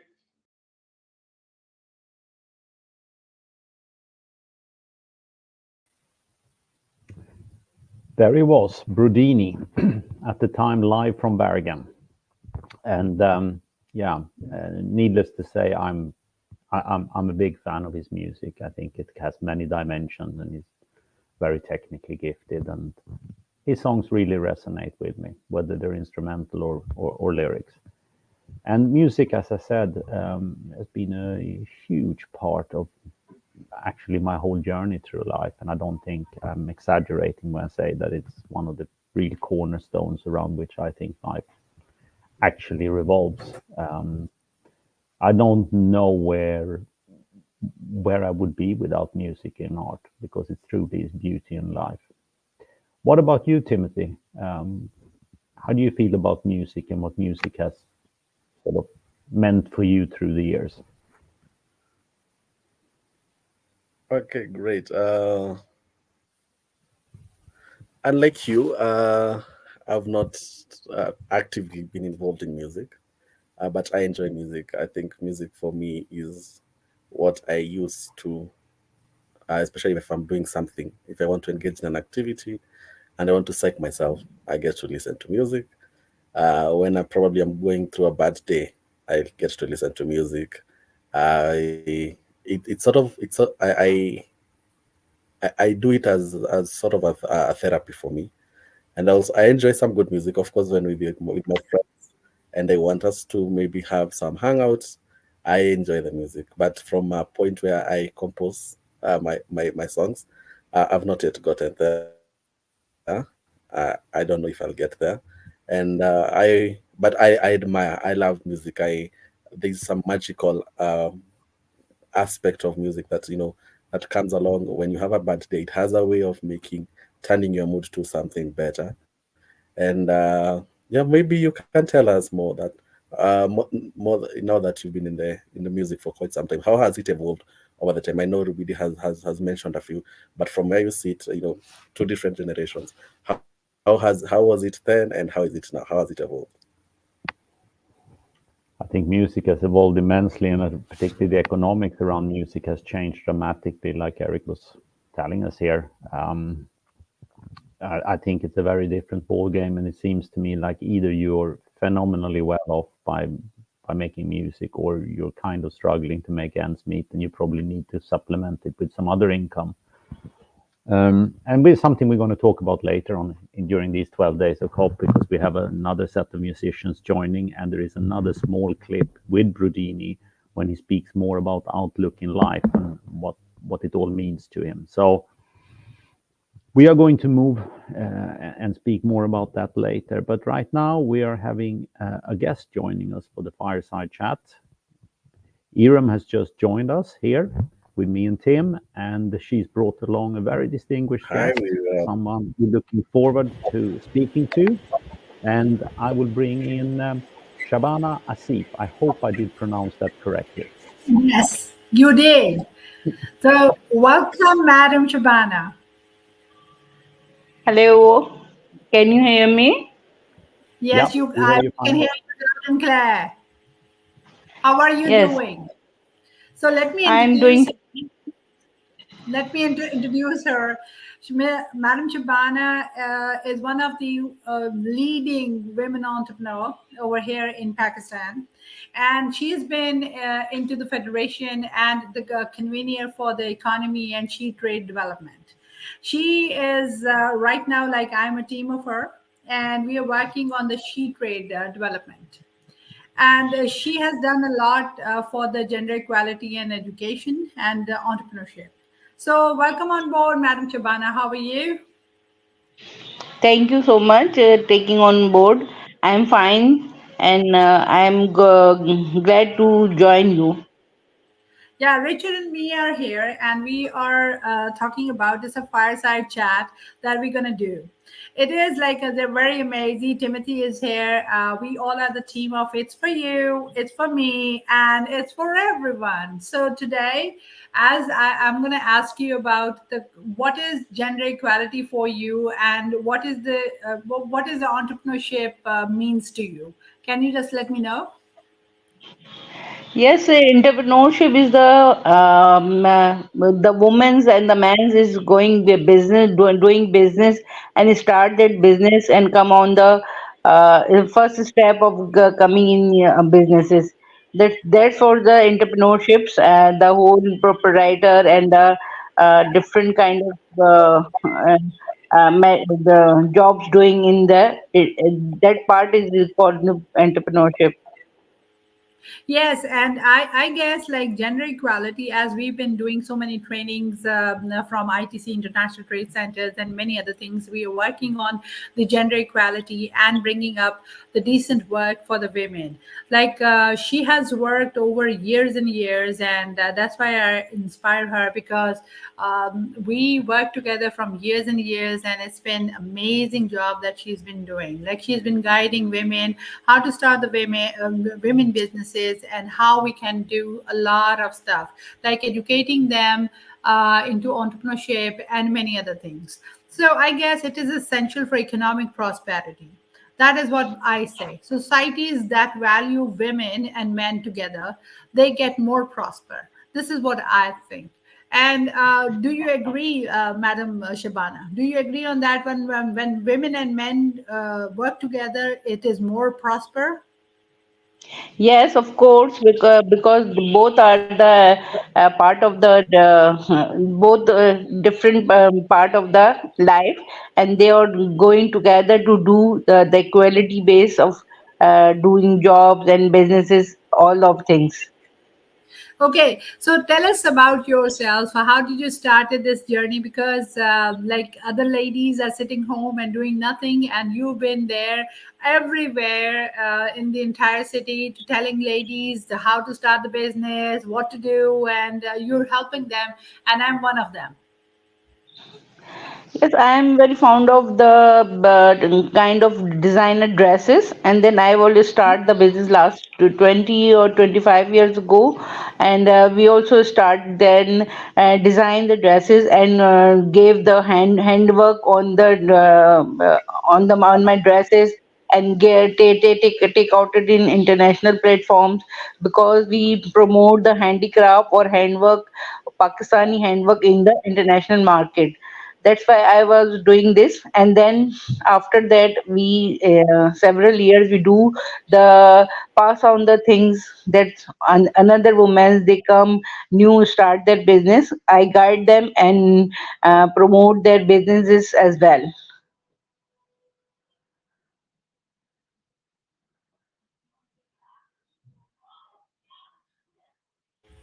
Thank you so very much. There's another team just calling from Islamabad, and she's praising you that you're doing a fabulous stuff. And I guess working together on the gender equality is the basic thing. I guess we together in Federation of Pakistan, we stand for the women, by the women, and for the women kind of thing. That we let ladies take their businesses abroad. So there are so many business ladies who Shabana has helped. And now these days they have textiles. These days they're doing something in designing stuff. And especially one of the company of Shabana's has just opened in Nairobi, I guess. No, no, Shabana, no. where did In company? Africa, Senegal, Senegal. Dakar, in Africa. Well, we have just registered a company over there because we're the ladies from the textile, and as I am also a fashion designer, and we're a manufacturer of many other things. So we have a lot of ladies. The other day we had that Texpo happen here, the World Texpo in Pakistan, and the delegation of the amazing, delegation of Senegal. They came over, they bought a lot of stuff because we designed silk scarves and the home linen and everything. Shabana has a textile and her own, and then she's doing amazing stuff. What is the name of the company, Madam Shabana? It's my company name is Manas Collection Private Limited, and in the textile business I have done in the FS Textiles. Okay. So, getting what I say, always say that your network is your net worth. So when we talk about business development, we talk about gender equality, we talk about education, because empowering and educating, making ladies work more appropriate, because proper awareness about It's education. my belief that I share my yes. Yes, it's my belief that I share my experiences and share my different kind of efforts that we are doing in businesses and handiworks and all that things. We are promoted that product in Pakistan goes to trade internationally trade. Then I also have a committee in FPCCI Economy and She Trade Development. It means that the women have done their businesses and go to export and trade, doing trade at that platform. Okay, so as per, like, we all are discussing about the women businesses around the world, that the ladies are doing work, women are making a difference, and there are so many others who has the product and doesn't know how to connect with the people. So it's for you, it's for me, and it's for everyone. This thing is like this entire conference, COP28, is just connecting many of the countries together. Either you live in Qatar, or you live in Kuwait, you live in Saudi Arabia, or you live in Norway. We all are together because this is the journey of symphony of billion voices. I guess, Madam Shabana, what is the procedure if we wanted to take a gender equality situation, gender equality to make the society more prosper? What are the measures that we have to take? We have take their we have registered our companies and come on the right way, on the platform chooses right way platforms. They goes to straight for a better facilitation, give better facilitation of the women entrepreneurs. And because in our country there were so many women are doing businesses, but they didn't know the formalities of the registration and all that, and they have not get their things because they didn't know aware of the things of that how to they doing our businesses and exports or trade. That's why we have a committee, and we are supporting, or we are giving awareness to in on the that ladies they're doing that businesses and come on exports. So tell me about it, that your product, how many countries it is going to? Right now, we are have a distributing company in Senegal or in all Africa, and I also doing now in Europe. And I also at my first time we go in Tex World USA in 2010, and I display my products, and so many person like this, and that's why we are also interested to go internationally and made in give the tag on made in Pakistan in each and every international market. So that's really impressive, and I am. That's why I'm into your acquaintance, and this is why I learn every day because I'm a learner. So I guess when it is very important the gender equality. When we talk about it, men and women working together, and few of the societies like our society has a problem that women doesn't have to go. But these days, because of the awareness and because ladies are working, women are working in every field, like either it's medical or pharmacy or even internet or even in AI and cybersecurity. So I'm very proud of my women of my country over here that they are taking part like other part of the women of the world are doing it. So as per, all we need is some awareness sessions, and all we need that we can guide the right pavement, the right thing to the right people, because the product is so good in our country in Pakistan, and they can make properly organic footballs and everything like that that we have worked with Madam Inger as well from Norway. I myself has generated how many the scarf, the silk scarf, which is like made in Pakistan, and we support made in Pakistan and we send it over there. But entire globe has different countries, and everyone should do one climate friendly fashion trends. This is what I wanted to do.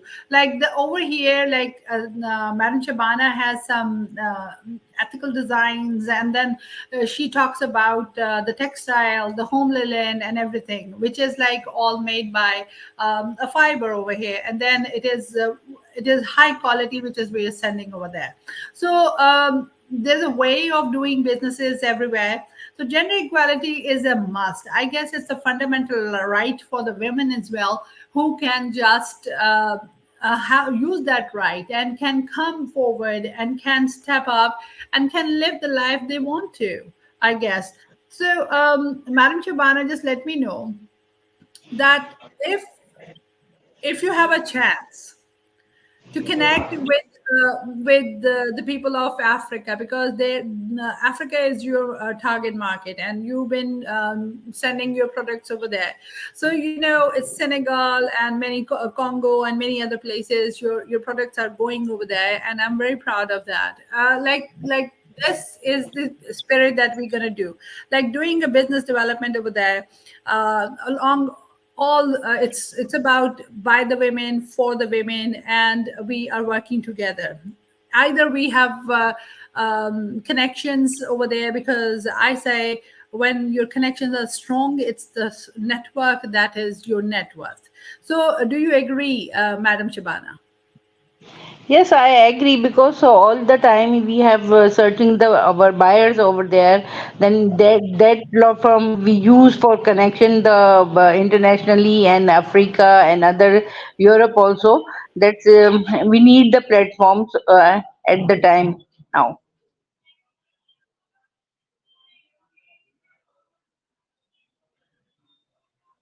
Hello.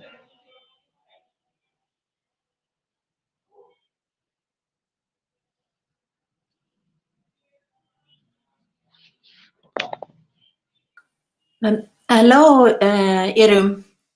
Hi. I can see that you're unmuting yourself, Irum.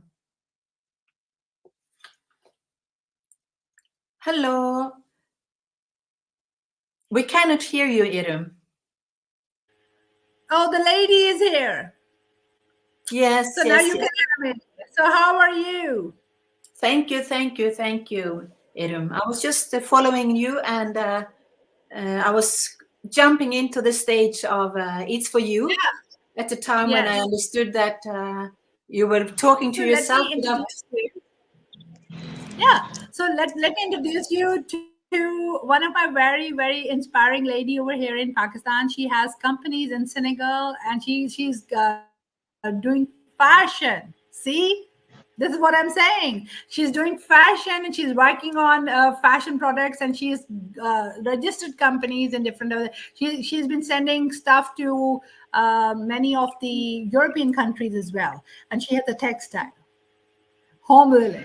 So I'm very impressed, and I am a partner to her. Now we are like, as being a convener to the federation, she has been doing amazing job in women empowerment and in gender equality. She's creating jobs. She's creating opportunities for women. So, Madam Shabana, that's Inger. That I'm gonna just introduce Inger. Inger is one of my virtual friend and a business partner. A lot of stuff together. So this is something we are talking about. We are all ladies over here. We're doing amazing stuff together. Let's just meet Inger Mate. Thank you. Hello, Thank you. everyone. How are Yes, you? Nice to meet you. Nice. Same here.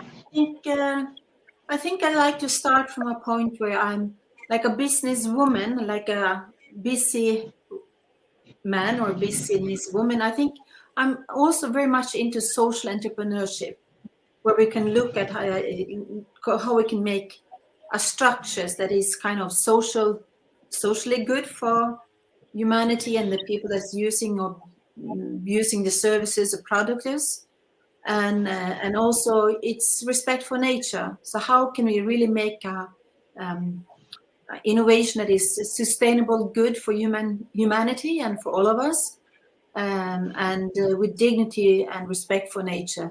And I've been looking at how we can do that in the business of fashion and jeans, and Iram was mentioning sportswear. How can that be more sustainable?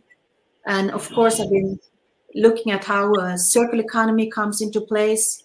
Again, the thing about so many things are good, but other things are not really good. And in a way, we need to educate the buyers. And I mean, both the buyers working in retail or in wholesale, but also us as consumers.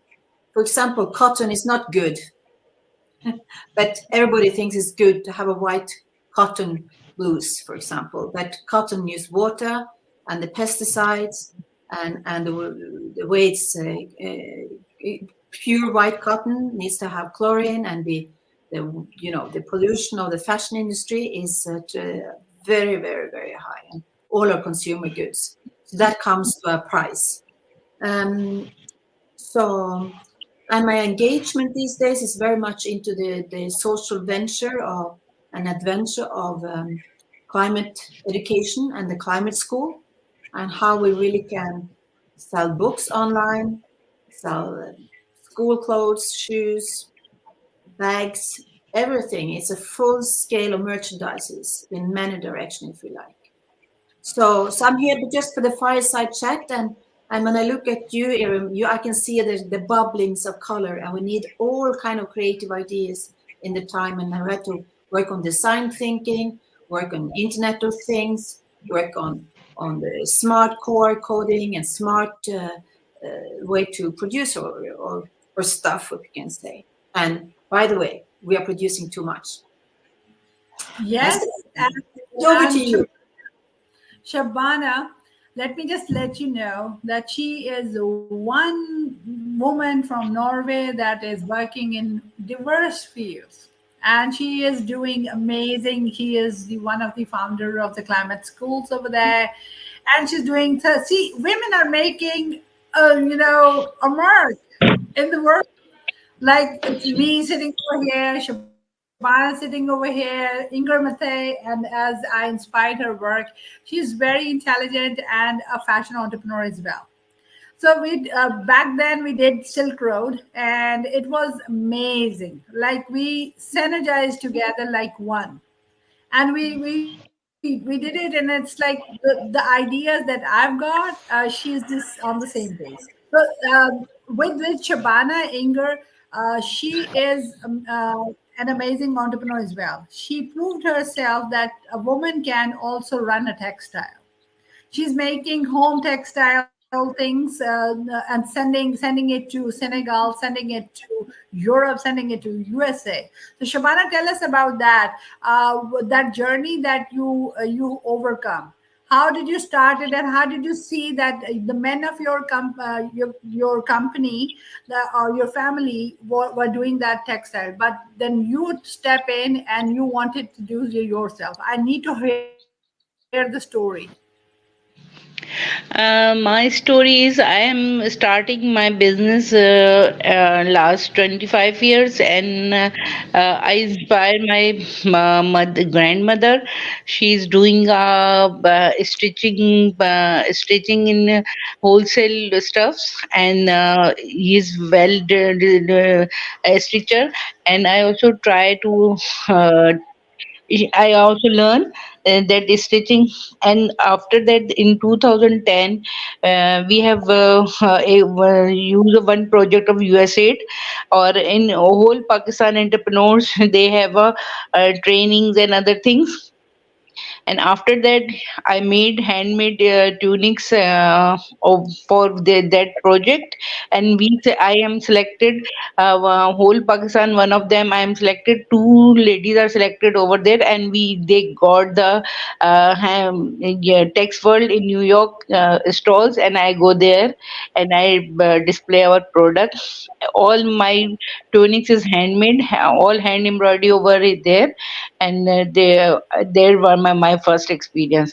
Then I was go for internationally day by day, and doing that business different. Now we are starting wholesale proper textile, home textile towels in Africa, and also learn and search the market for Europe also. It's amazing. Yeah. I'd love to And see the. So where do you produce your handcrafted textile with the I also make that my handcraft textile at my website. Also, I have my own make it now. I make it on order, because uh, then we go the internationally participate international exhibition, then I make it and take it over there. And now we are export towels, because their running item is towels, and then my designer, they think that when we go internationally exhibit, then I make it that kind of a product. That's wonderful. Shabana, tell them about we should share your web page, and because this thing about the handcraft and artisanship, it is very, very interesting. And as Iram is saying, that we started my dream is actually to contribute, that we can make something for women that is putting at we call it at the time the digital Silk Road, and also we call it the fashion dialogues, and yeah, and you know, it's a unique opportunity if we really come together, and we can say that the Silk Road of the future is about circular economy. It's from the arms and the loaves, the fingers and hearts of the farmers or the person making the clothes. Because in fast fashion, we are producing too much. So we have to slow down, make it more creative, make things more beautiful. So we're actually living in a very creative, exciting times where we can use technology as to print. We can use new fabric. As Iram was saying, I experimented with fish leather as from salmon, waste of salmon. So it's I also want to go to learn in the international exhibition like Hamtex over there. I also want to go there and learn the thing, new techniques, new different kind of thing. There is burst of textile in textile it's designing amazing. and designing. That's It's so beautiful. yeah. So beautiful. And I was working in Italy last fall with youngsters, working to learn how to make embroidery and learn the whole handcrafts from Right. Northern Italy.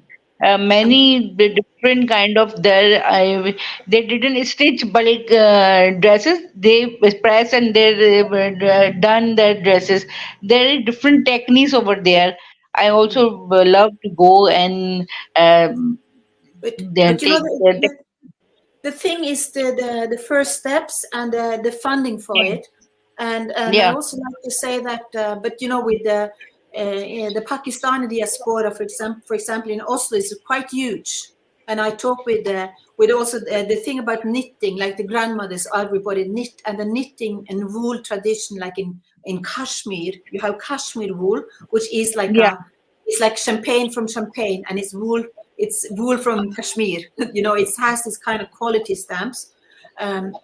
And there's so many beautiful things we can do. But Irum, I'm not sure if you were together with me and Sadaf when I shared the fashion dialogue presentation I from, yeah, please yes, go. I put my tunics in all No, Tanka, Kashmiri, Balochi, and all of things, all Tanka of Pakistani. I use it my in tunics are done. Yeah. Shabana, let me explain her. Let me explain Mm, her what you're talking about. Okay. mm, So Shabana he has worked on the hand embroidery. Hand embroidery. We did the coats for the women, and we did it with the organic fiber, and it is really nice. And it is dyed in the color which is like climate friendly. It's not like that. So the thing is, like, it was all very good one. And then we did the silk scarves, and she made me the Pakistani silk, and we printed it from her textile, and then now we are just sending it all over the world. And this is something amazing. She's got a manufacturing place over there in Karachi, and it's an industrial area, and she has all that home linen thing, and she has dedicated that place for the women workers, which is, I respect her so much. So if both of you on my allow me to share the project concept for the project that we did in 2020, Erum, because sometimes you have to recycle ideas. It was too early, it was not the right time, but if you allow me, I will share that because it's the inspiration from Erum and Sadaf from 2022, and we call it the Fashion Dialogues. And I will share this screen again, and I think it can work. Well, let me see if I can find my yes, here it is. It's Fashion Dialogues. And this we did. I wrote it in November 2020 as a Fashion Dialogues.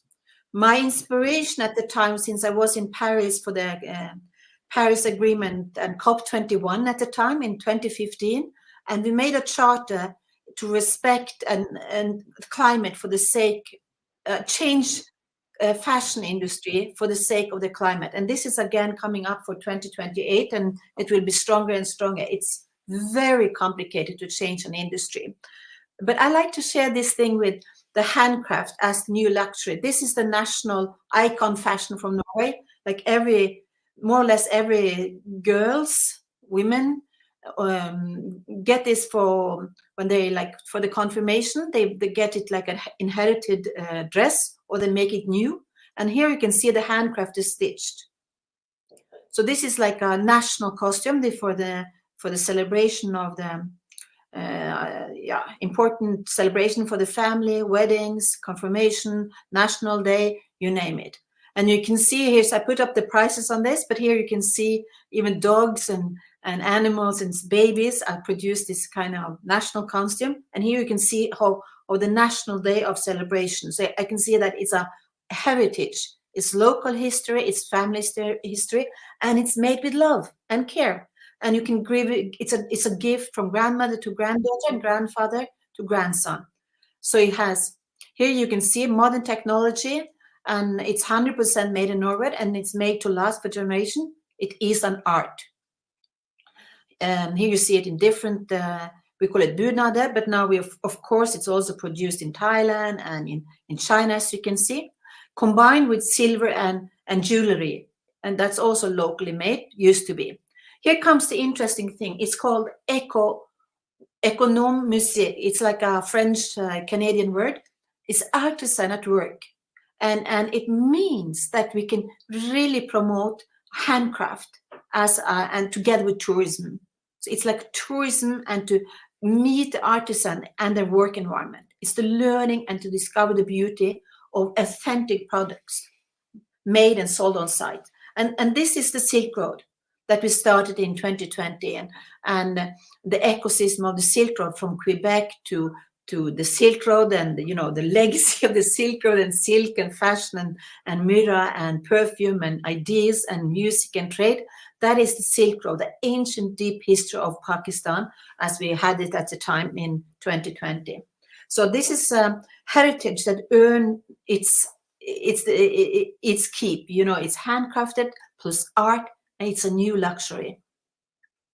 And then I showed this together with the Mariaki people at the time in 2020 from Greece. And they have a nature green factory and a circular economy and bioenergy. It's a model how we can think in a circle partnership between, and here I'm suggesting like a new partnership with Egypt, Greece, and Pakistan, and of course together with Norway. Here is the handcrafted from Citral at the time, Kalash and arts and handcrafted. You see Lady Di here, and in fact is part of the cultural heritage of humankind with 2,300 years in Pakistan. It's really highly appreciated. Here is a reference to the art that I've been fortunate to live in Egypt, in Siwa, and this is the handcraft of the women going way back in time to the fountain of the sun and the Egyptian history, as you can understand. So here you see the handcraft of Pakistan, Egypt, and Norway, and we can see the similarities. And this is a very popular in the market these days. And this is again back to the natural green factory with natural dye, and we respect its local resources and culture and people, and learn to trade a new way. So this is to export handcraft as an art for the modern era and to really build up a new art crafts. This is like just randomly tunics and dresses. Excellent piece. So this is so this is just like recycling an idea, my friend. I'll stop here. Yeah. So, but it's an old idea. So you know what, like if I yeah. So this it's an old idea that we can recycle again and to bring forward. See here, please show us what you have, and we can. Irum, we can't hear you. Irum. Okay, that's fine. Okay, listen, if I may share the asiconic.com that Sadaf and me started it back there in Silk Road. Absolutely, And we had so if I try to just share over here, let's see if I can the slides. Yes. Okay. Did you like it, Shabana? Did you like it, the recycle idea? Yes, I like it, and I'll show you one lamp. She's asked. I show one lampshade. They also make the recycle pattern. This is lampshade. Yeah. We doing the leftover fabrics and make a lampshade. Yes. We also do recycling idea. Yeah, you have this creative, colorful truck art from Pakistan. Yeah. I also have a truck art, and I also have a different kind of block print and block silk paper, block print in natural dyes with natural dyes. Very much different kind of handwork over there. Here is the heritage also. So let us. So Inger, I think I'm going to just send the asiconic.com PDF because I couldn't just do it over here. And what I have started with you in, back there COVID started, right? We started that thing, and it's not in style. The one I am wearing one. I'm just going to share it with you on your WhatsApp, and then tomorrow we're going to show it. All right? Yes, we can do. Yeah, because we need to have a fashion entrepreneur sustainability, how we can make a difference into the fashion entrepreneurship, so that entire people, like I know so many of the entrepreneurs who are from fashion around the globe, they can also come around and they can listen to us. Buy this, what it's for you, it's for me, and it's for everyone. When I say that, it means that you are a global citizen and you can join the community right away, because we all are open to have some registrations with you. Let me know if you're a fashion entrepreneur or you're working as a woman, and because we work, it's a fundamental right for the women also to work under the gender equality and get the opportunity done. So yes, Yes. Madam And Anna, you have some products, though, right?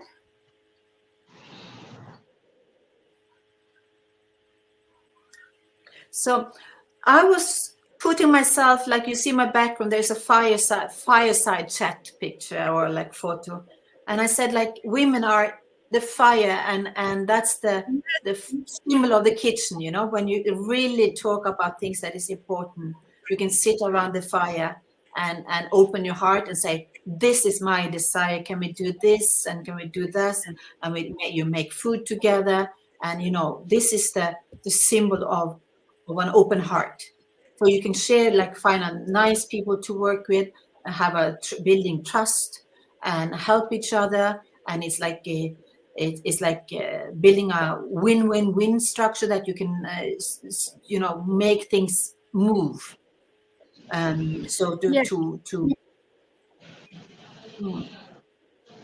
So you know what, Inga, I'm just sending you over there the file about the Not in Style. Let me tell you the story of Not in Style. It's Not in Style is a product of mine by IF Design Studios, as I am a fashion entrepreneur as well, and is designer of many other things. So I thought that we should do something that it matches the the needs of the international market, so that I can also I be the one who just can reach over there and can do something. So in the days of COVID, I gathered few ladies who just gathered some of the jeans pieces and many of the things that we can gather around on those days, because the markets were closed, and those days were very difficult to get out and take out the things out and then send it with the DHL.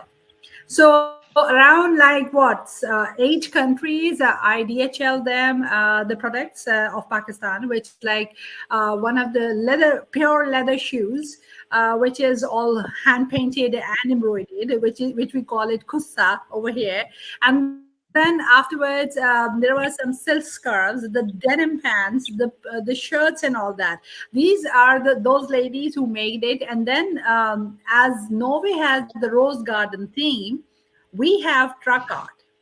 So we matches with Norway, because Norway has the rose garden theme, and we have the truck art theme over here. It's very colorful. So I made few of the scarves and sent it to her. And thank you to Inga, she made it happen. The model shoot over there in those days. That is so amazing. In COVID, they did a fashion shoot with the silk scarves, the boots, the jeans, and the shirt. And bravo to Madam Inger, that she has done a lot in the fashion field in those days when people are stuck in their rooms, their homes, their offices. They're not even going into it. Was all online. So we ladies were busy working together. So now Shabana will be the next one with us, because she has a textile, a manufacturing unit over here. It's amazing. But let me share give you some kind of compliments, Irim, because here the knot style and the scarves, you know, can you see it? Thank you so much. So this is Irim Kawad, official, you know, this is the knot style for men. Can you see how beautiful it's like a cravat? So this is, Yes, it's beautiful for the men as well. It's not, so you can make beautiful style for men, and this is a commercial market. So we're really to make it internationally for the gentlemen. So it's not only women talk, but it's the elegance of men as well. Isn't it good? Yes. Iram, you also put your picture in your website and page your night style Yeah, yeah, scarves. Yeah, and here yes, you yes, see definitely. My pictures for are the down there. scarves, the beautiful scarves, and what Iram has made. Isn't it beautiful? It's just the beginning. We have to bring it forward, and this we Oh, were doing thank you. during the COVID. This is the Iram Fawad official. What if we So can brand really make calls it. So this is what it is. This is the silk scarf that Shabana has made for me, and this is the manufacturer. I manufactured it from there, and all the entire silk material, and then the printing on it. It is done by Shabana. That is so amazing. Yeah, So it's really amazing. Yes, thank you so very much.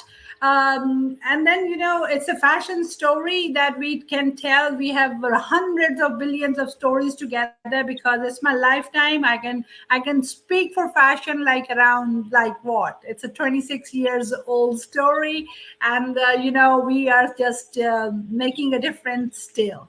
So Shabana, we women are making a difference as you are on the world's globe by COP28 UAE, and it's for you. So congratulations, you are now official, citizen of our community, which is called It's For You. I say it's for you, it's for me, and it's for everyone. So yes, Thank you Singer, so much. Thank you so Yes, much. you're Now welcome. we are. we are. We talk about, it's not I, Yeah, it's we talk about. We talk about women yeah. entrepreneurship. That stands for we. So we educate, we tech, we network, we do business. So Yeah, that's what it the is. scarf, the scarf. Yes, please. The And, scarf and everything is beautiful. Yes. and if Thank you see you. at my back, if you see at my back, there is the lampshade. This is Fabric also work. making the recyclable fabric in leftover dresses. We make it a recyclable fabric. Wonderful. Yes. Yeah. Wonderful. So, she has made all of these applique work were by recycled fabric. You know Applique that? or rally work, applique work. Yeah. This kind of things is make a rally work. Yes. So no, it's an ocean of opportunities. It's just like Yeah, being focused and say, what do we do, and how can we take yeah, the first step and make it commercially, and to make it beautiful products and respect for nature, and bringing yeah. dignity to the manufacturers and to all of us in many ways. This So, is but this is how. I think I have to check out now, Irum. Yeah, So okay. take a lead. I think I have to go back, and I'm seeing a couple of calls coming in at the end of the day over here in Europe, and I know that you're in the middle Right. of the. Goody, goody, goody. Thank you so much for joining us. I am so happy to see you. Hi, Richard. How you doing? Thank All you, good, Rich. thank you. Was it- I have a question for Shabana, which I sort of been thinking about as I joined the discussion here. You obviously use the material you can gather, which is super interesting, I think, because it clearly shows that we don't wasting things. But first of all, what are the biggest challenges you're facing? Is it finding the material, or is it finding markets who will buy it? And secondly, if you could go back in time and say, I wish I had done that instead, that would have made it so much easier for my business to progress, what would that have been? That's why in current situation we have also hurdles in get the textile over here for made in Pakistan textile, because most of the companies brought their fabric in some other countries import there, and then I make my product on that fabric and go out to internationally participate in internationally and take order. Then we get next time we didn't get that fabric. That is the kind of hurdles over here, and yeah. Then also we also have some buyers. We also have buyers. No, we have no B2B meetings in Pakistan. There is so kind of the things. We also go the international market to make our taking order and go over there. I see. I see. Okay, let me add it. Let me add it because we work together, as I am also the deputy convener for economy and she trade development, and I'm at the Federation of Pakistan over here. So you know what, like women has less. You can speak in Urdu. I can tell him. You can speak in Urdu. हमें यहाँ पे जो working करनी पड़ती है ना कि वो हमें कपड़ा लेने में हमें वो यहाँ पे प्योर कपड़ा है बनता है लेकिन मिलता नहीं है और उसके लिए हमें बहुत एफर्ट करनी पड़ती है तो अपनी प्रोडक्ट बनाने के लिए ताकि हम वो इंटरनेशनल मार्केट में यहाँ मेड इन पाकिस्तान प्रोडक्ट लेके जाएं. Okay, so she's very much interested in making the made in Pakistan stuff because she's got a manufacturing unit over here. But the thing is, like the main question that you asked, that what are the hurdles and what is difficult to get, is like number one, the material that we find pure organic material that is not very much available, and plus she is talking about the B2B meetings with the international community. The B2B meetings, as we are women, I know how to do it. I am on the export portals, but then other ladies who has that ethical and sustainable product with them, they cannot reach them. So the main problem is to get connected to the international market as well. As I am one of the export development website agent, so I connect with different of the ladies. If it is up to the mark of the export, we send it. So this is what she's trying to say. I understand. And we also don't have the small industry setup because the entrepreneurs have minimum finance things और वो यानी कि हम लोग उसको क्या कह सकते हैं उसको You can speak in Urdu, I can translate. Yes. I cannot help you though. Yeah. But I rely on Iram. No, I can. I am the playing the interpreter for it's for you as well. It's okay. बस अब थोड़ी सी मेरे बस दिमाग से ही निकल गया कि क्या मैं कहना चाह रही थी. It's okay. So anyhow, she is very much interested to connect with other people. Like she and her brother has opened a company in Senegal. Like it's been 6 months. We had an expo over here in Pakistan, and many of the delegations of international people visited us. Around 45 countries visited us, and I got partnered with her, and then we did a stall over there so that we can showcase our stuff, what Pakistani women are capable of doing it. It's been her experience is like around 35 years into textiles, and she has been teaching different entrepreneurs how to start a business of fashion. So I'm one of that. I'm her mentee, and she's been telling me, do this, do that, don't do that. She's more than a friend. It's a fantastic story. Yes. Madam Shabana, I can only wish you full progress, best of luck, not that you need it, and I hope to hear from you again and hear how the business has proceeded. Thank you so much for sharing it with us today. So very much. Okay. Thank you. Thank you so much. Thank you so much. I love to join in next also. Looking forward to that. Inshallah, I'll just schedule you up. It is really very good fire chat, and thank you so much. You can leave Shabana. We have so many other people over here, so we can do some interviews. Thank you so much for your time. I appreciate it. Okay, bye. Thank you. Bye. Bye. Okay. So we are coming towards the very end of today's second session. I want to remind you all that we are running 7 o'clock tonight, London time, and we are running 7 o'clock tomorrow, Tokyo time, because that's our hour. And this was the 7 o'clock Karachi slot that you have just about heard us finish. As we had some technical issues when we started off today and we couldn't do our first clip about prayers and meditation, we are going to end the whole segment today with that clip because we think it's very profound, it has a lot of meaning, and it makes us all reflect. So I'll give you that as the end, and I look forward to seeing you later tonight, 7 o'clock London, and tomorrow at 7 o'clock Tokyo. I'm Richard. We had with me Iram, and I had with me Timothy to guide me through this session.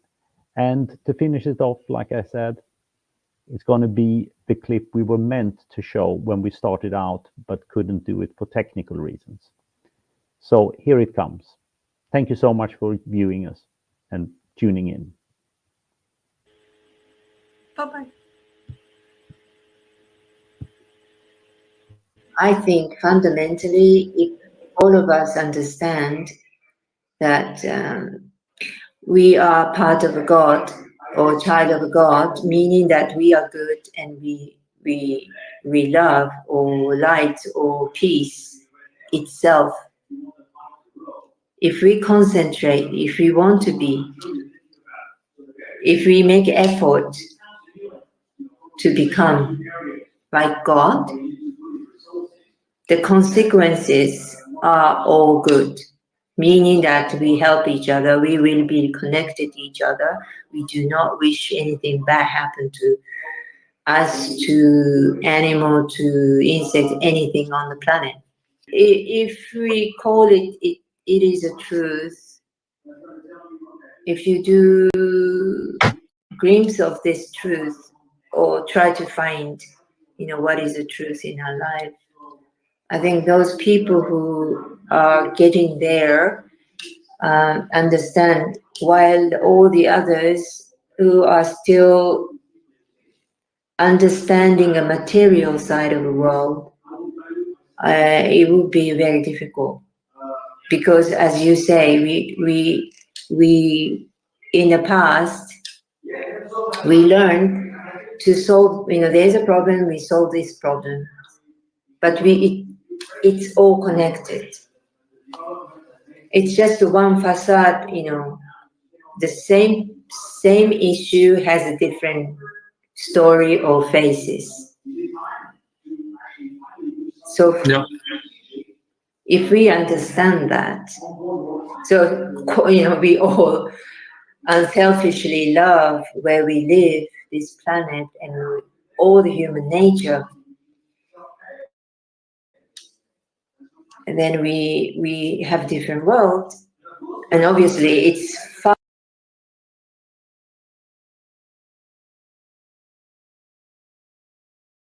from it, and it's very hard for it to get there. But I think fundamentally that's what it is. And I think some people start understanding that, and I think that's why people wants to do something, environmental or whatever they do understand to make it better. Therefore, I think, Cynthia's approach is good because she thinks that all of us who do understand, timeless space and connection with the universe or the God, whatever you call it, and then we work hard for it, for the, not just the individual, but whole, people as a whole. I think we all raise our vibration that will help everybody to be a lot more consciously well. And then, we can do a lot of things. It falls in the right place, I believe. And I think this is happening now. I am not the expert, but I've been watching a different people talking about this evolution, conscious evolution, or genetic evolution, or astrological evolution of our humankind progress. It seems, we are a period of this era. Time is over and we're going down. And I think that's why we have all these conflicts and we had so many calamities. And we are heading a better place, that's for sure. And therefore, even more, we have to help everyone to feel, it is important now. We shift our mindset or shift our consciousness to understand better why we are here or what we are. I really realize London, not England, because I don't know the rest of England very well, but at least London, we are so blessed that we had so many mass during the day, every day. And here, even Sunday, 3 minutes away from here, very historical church I have, and I sit there in the beginning when we moved here because there is nowhere to go. I haven't been to mass for nearly 2 years. And then I just wanted to, I went to the church and sat there and sometimes just meditate or sometimes I pray, lit the candles there, but it was not enough and I wanted to learn meditation. So what I said, we are a child of God. We are pure, we are light, we love. Basically, we should be confident, we should confident believing what we are, which is or who are pure love, lights, confidence, almighty. We just focus on, we work hard for our human community and nothing else. So what I understand, you heard something in your head and then that's why you're doing what you're doing now. So sometimes I feel it's so what we see in the world is just somebody else's reality or somebody else's drama. So it's not your drama. So my drama should be, just listen to the creator, universe, God. And what I was told to do in this space and time, that's what I should concentrate. I do more things, which is if I can raise myself with full of love or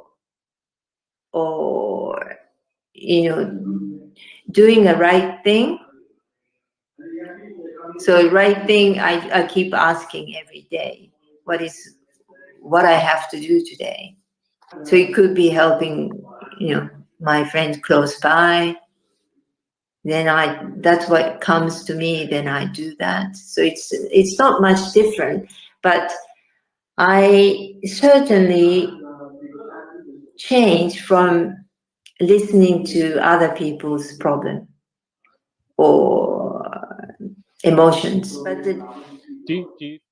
that is, I don't know physically how much we have a problem, but I'm concerned that people are not connected to nature. That is a crisis. So therefore, I believe that if everyone become more conscious, if they recognize all of us a part of nature, we are same as insects or flowers or birds and animals on this planet, then maybe, I'm convinced that we can turn around the crisis to the better place. People are so not connected and let this world to be bad. That's their reality. That's what they're heading. So that can be manifesting. Therefore, I do not want to engage with their emotions. Whether you are religious or not, I don't want to use the word religious. People have somewhere they feel something, and that's, I want to call it truth. If you know what it is, what the truth is, fundamentally, I think we all can go to the same place. Individual learning or practicing to be lovable, be in love, or be love itself as God wants us. My idea of Jesus, for example, Jesus, to me, Jesus or his brother, special messengers from God to help us human beings. And even I think all the religion, I think same thing, saying it's the love. So we practice to be love, what God gave us. And when we can do that, I think world is a golden age. And I think next one, according to astrologers, is golden age. So COP28 is all about, and the COPs have all been about actions. They've all been about how humans, we must take action. It's not about surrender in a sense. Mm-hmm. And surrender, which I think is closer to what you describe in a way, but it's not a surrender to the problem so that the problem overwhelms us, but it's a surrender to a greater acceptance that we are a part of nature. Yeah. And if nature is able to heal itself, then if we allow ourselves to be genuinely a part of nature, we will be doing the right thing so that we can heal it too. Is that the right expression, or is that? Yes, or surrender our old habits. Yeah. Well, our pride, right? We are looking back the past and compare past and now. But past, we shouldn't compare. We should always doing better than now, continuously. Yeah. It's this pride of our success. I think we find that hard to give up. We talk about how oil, gas, and coal have brought about all these benefits. So that statement itself is a statement of pride on our success. Mm. Yes, exactly. And we should be confident, given by God that the Almighty power, that if we relinquished the oil and gas and coal, that we would be equally successful. Yes. And that needs us to let go of the sense that, the thing and about and therefore we are abundant. Yes, and therefore we are abundant in that way. And so that's your optimism. That's the optimism with which you have become. Mm.